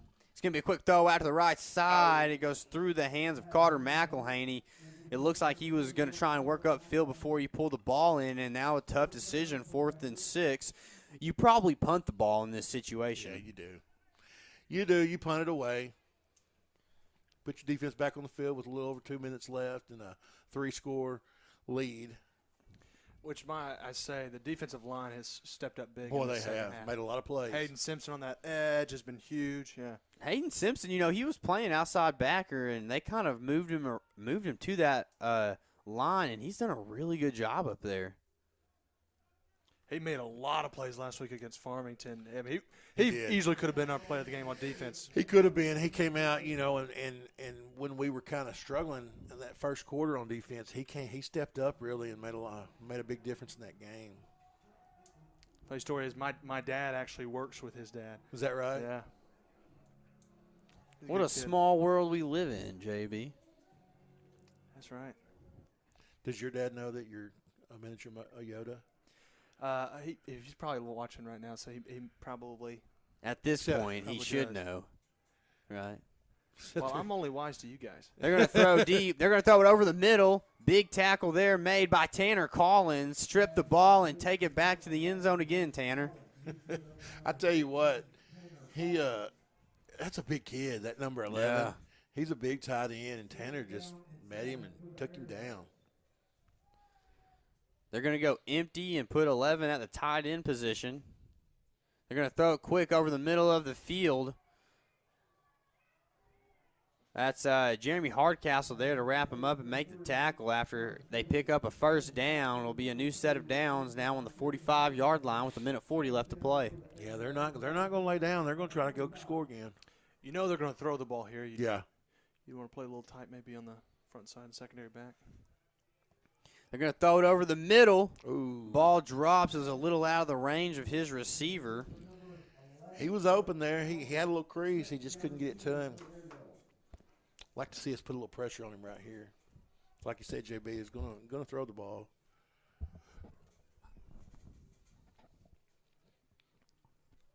Yeah, and I feel like we're playing more of a prevent than an actual, which not necessarily a bad option. Just leaving some guys open in the middle of the field. Right. 2nd and 10, another empty set. They're going to throw it over the middle again. And this time they complete it, and they get out to the 27-yard line and have a new set of downs. They're pushing the ball downfield.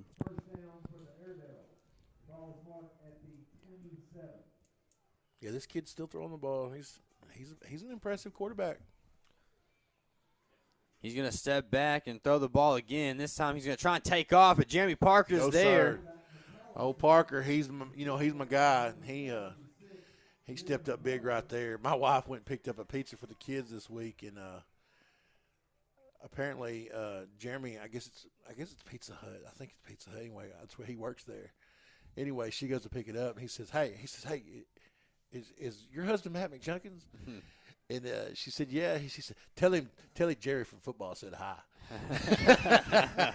So he's probably found out that I like to talk about him because I think he's such a good football player. Yeah, he is. He's really big up on that defensive line. He had a couple of good games earlier in the season, too. Well, if any of Jeremy's families listen, tell Jeremy that Matt from the booth says hi, too. Let's take it to a quick Steak and Shake time. And to Steak and Shake for the original steak burger, steak burgers, and milkshakes. Yep, it's all right there in the name. Steak and Shake. Get them delivered. We're back in Greenbrier, Arkansas. Alma's still got the football with 1:05 left to play.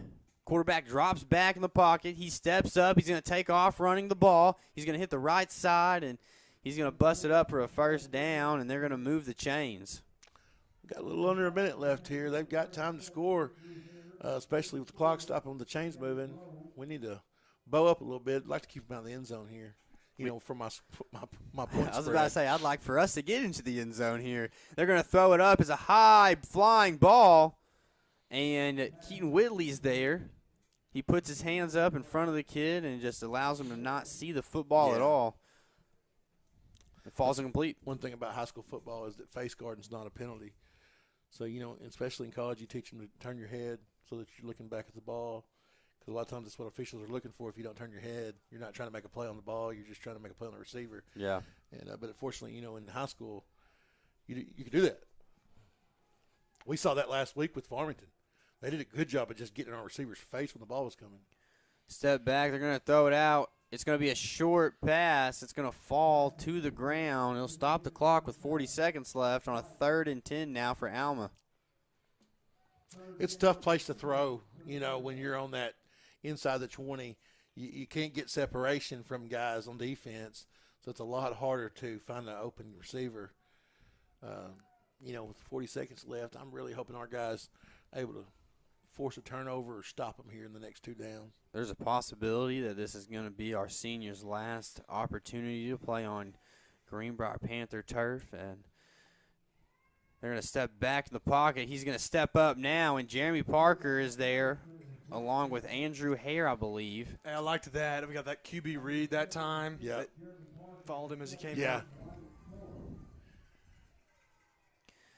And it looks like Alma will take another timeout. You're listening to Greenbrier Football presented by American Safeguard Insurance and First Security. And to Steak and Shake for the original steak burger, steak burgers, and milkshakes.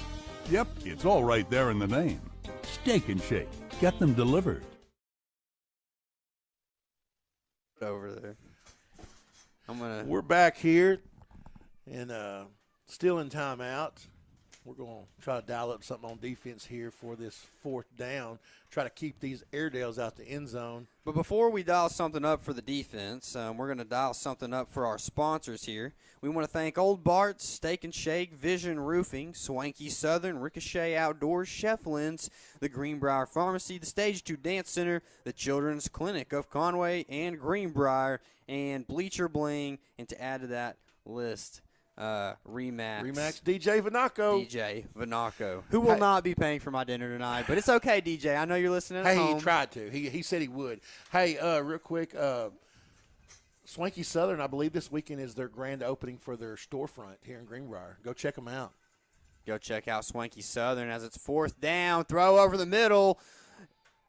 He didn't get in. They called him in, but his elbow hits the ground. I thought his booty hit the ground, too, on the 1-yard line. They're going to call it an Alma Airedale touchdown. I was waiting for a signal, but I couldn't see one between the refs here on the sideline. But Alma's going to score with 27 seconds left on the clock. It's going to be a 15-point game. We'll see if they can kick it through and get the extra point. Hold is good, kick is up, and kick is good.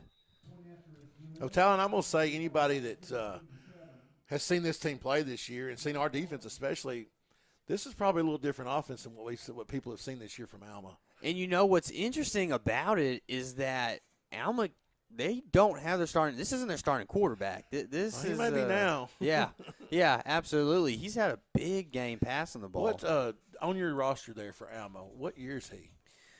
I believe I saw that he was a junior. He is a junior. He's in the 11th grade. So he'll have an opportunity to come back next year. What's the quarterback that was here, number 9? Number 9 is a sophomore. Okay. Now, Matt, I got a question for you. Are you a little bit more disappointed after that touchdown because it took away from your prediction? You were 3 points off, and now you're 10? Well, I mean, I'm more disappointed because his competitors overshot, so he should be fine. I'm fine as far as, it really won't hurt me in the point scoring department because it hurts him worse. You hear that, Matty Stats Wilcox? You just got hurt worse, son. We like to get each other. But what it does hurt me is, I just want us to win by as much as possible because I'm a Panther, baby. Homer, baby. Yeah, I'm a homer. It's going to be a pooch kick. Oh, great catch there by Keaton. Keaton Whitley redeems himself there after an unfortunate dropped interception earlier in the game. You're still bringing that up. I can't believe Keaton made a great play on defense. He did make a and great Talon's play on gonna gig him defense, about but well, you got to look the ball in, man. It's a thing you taught that in the 7th grade. Talon's such a bully. He's railing him over here. Who is? I said, Talon's he's a bully. That's what I'm saying. He calls it a drop. He dropped it. It wasn't like, man, he just couldn't hang on to it. Like he dropped the scoring touchdown to win the game. That's what it seems like. Hey, okay, I'll make y'all feel better. I've dropped a touchdown before, okay? I've dropped a touchdown in a football game. Here you go. I can safely say I've never dropped a touchdown. Now, granted, I've never been of the stature to have a ball thrown to me. Clint, my 7-year-old, he's a big kid, you know. And he asked me, he said, Dad, can I play quarterback at Pee Wee Ball? I said, Clint, you're never going to play quarterback, son. They got weight limits. And, I mean, you're just never – I don't care if you get real skinny. You're never going to be small enough to play quarterback. And he is just beside himself about that. He can't seem to understand it as Clint will not be able to play quarterback, but Cooper Wilcox is Greenbrier's quarterback, and he takes a knee and victory formation as Greenbrier takes a victory 49-35. That's the Chef Lynn's final for you, the 49-35 win. Chef Lynn's presents that final score to us of 49-35. Yeah, you know, Talon, we wanted to win by more, but you know, at the end of the game, it only counts for a W whether you win by 40 or you win by 14. That's exactly right, and it was a big game for our Greenbrier Panthers. A lot to talk about with player of the game as we're going to hit a timeout, and we'll come back. Stick with us as we'll give our final remarks. You're listening now to the Greenbrier Sports Network post-game show. At American Safeguard Insurance, you get an actual human being just down the street to get advice on the confusing world of insurance. There's no need to shop around every time your insurance company tries to raise rates. You can relax and let us do it for you. Having a choice is a big deal, and when insurance companies compete, you save money. One of the most important benefits is we actually monitor your premium for rate increases. If we notice a rate increase, we reshop your premium to ensure the best rate. And when the time comes to use your insurance, and we hope it doesn't, you have a friend to help guide you during one of the most stressful times of your life. All your needs under one roof, from vehicle to life insurance, and everything in between. We protect it all. Arkansans appreciate community. We work and raise families, care for our neighbors, and come together in good times and bad. At First Security, that local strength is what we love best about our home state. There is commitment here, and heart, and hope. Thank you to everyone who is standing together, learning from one another, and making Arkansas a place we all love to call home. We're proud to be your community bank. For the best barbecue in town, look no further than Old Bart Southern Eats. With the wide variety of meats smoked perfectly, with one-of-a-kind sides and a sauce unlike any other, you will not want to miss out. Old Bart Southern Eats is located at 79 South Broadview, next to Walmart. Open Wednesday through Friday, 5 until sold out, and Saturday and Sunday, 3 until sold out. You better get there early because it will not last long. You can find us on Facebook at Old Bart Southern Eats. Come into Steak and Shake for the original steak burger, steak burgers, and milkshakes. Yep, it's all right there in the name. Steak and Shake. Get them delivered. Do you have damage to your roof from a wind or hailstorm? Vision Roofing leads the way in roof repair and installation. From the initial consultation to the last nail is in place, their customer service is exactly what you need to feel at ease. For a free inspection, call Robert Branscombe at 733-8790 or Chad Stevenson at 697-6606. At Vision Roofing, they have the vision to see you through. The Greenbrier Panther Sports Network would like to thank our sponsors: American Safeguard Insurance, First Security Bank, Old Bart Southern Eats, Ricochet Outdoors, Swanky Southern Boutique and Salon, Chef Lynn's, Greenbrier Pharmacy, DJ Vanaco Remax Elite, Vision Roofing, the Children's Clinic of Greenbrier and Conway, Stage 2 Dance Center, Bleacher Bling, and Steak and Shake. We're back in Panther territory as your Greenbrier Panthers beat the Alma Airedales. The score will stay up on the scoreboard until everyone leaves the stadium tonight as Greenbrier wins 49-35. Alongside me tonight was Matt McJunkins and JB Brazil, but right now alongside me is Clint McJunkins. Clint, we talked a little bit about the player of the game, and you talked about it, and you wouldn't stop debating it with me. So who is your player of the game? Cooper Wilcox. Cooper Wilcox. I do agree with that. I think Cooper played a really great game. He did some really good things on the ground.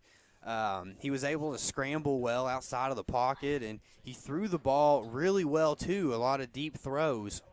Yeah, he ran for a touchdown. Yeah, he had wheels, too. I didn't know if you noticed that, but he was sprinting, and no one could catch up to him. No one could catch him at all. Absolutely not. And so I hear you have dreams to be a quarterback just like that someday, Clint. Yes. And Clint will be. I have faith. Maybe unlike Matt, but I do. We'll see. Defensive end, maybe. Defensive end is what we're thinking, though. Or and just like tight end. And that'll be a good position. I don't think that we have our post-game stats, but Greenbrier, you look at the first half, it was a tougher first half as they were tied up. The Chef Lynn's quarterly recap of the first half was tied at 28. Greenbrier comes out, plays a good, very, very good second half, just well-disciplined on defense.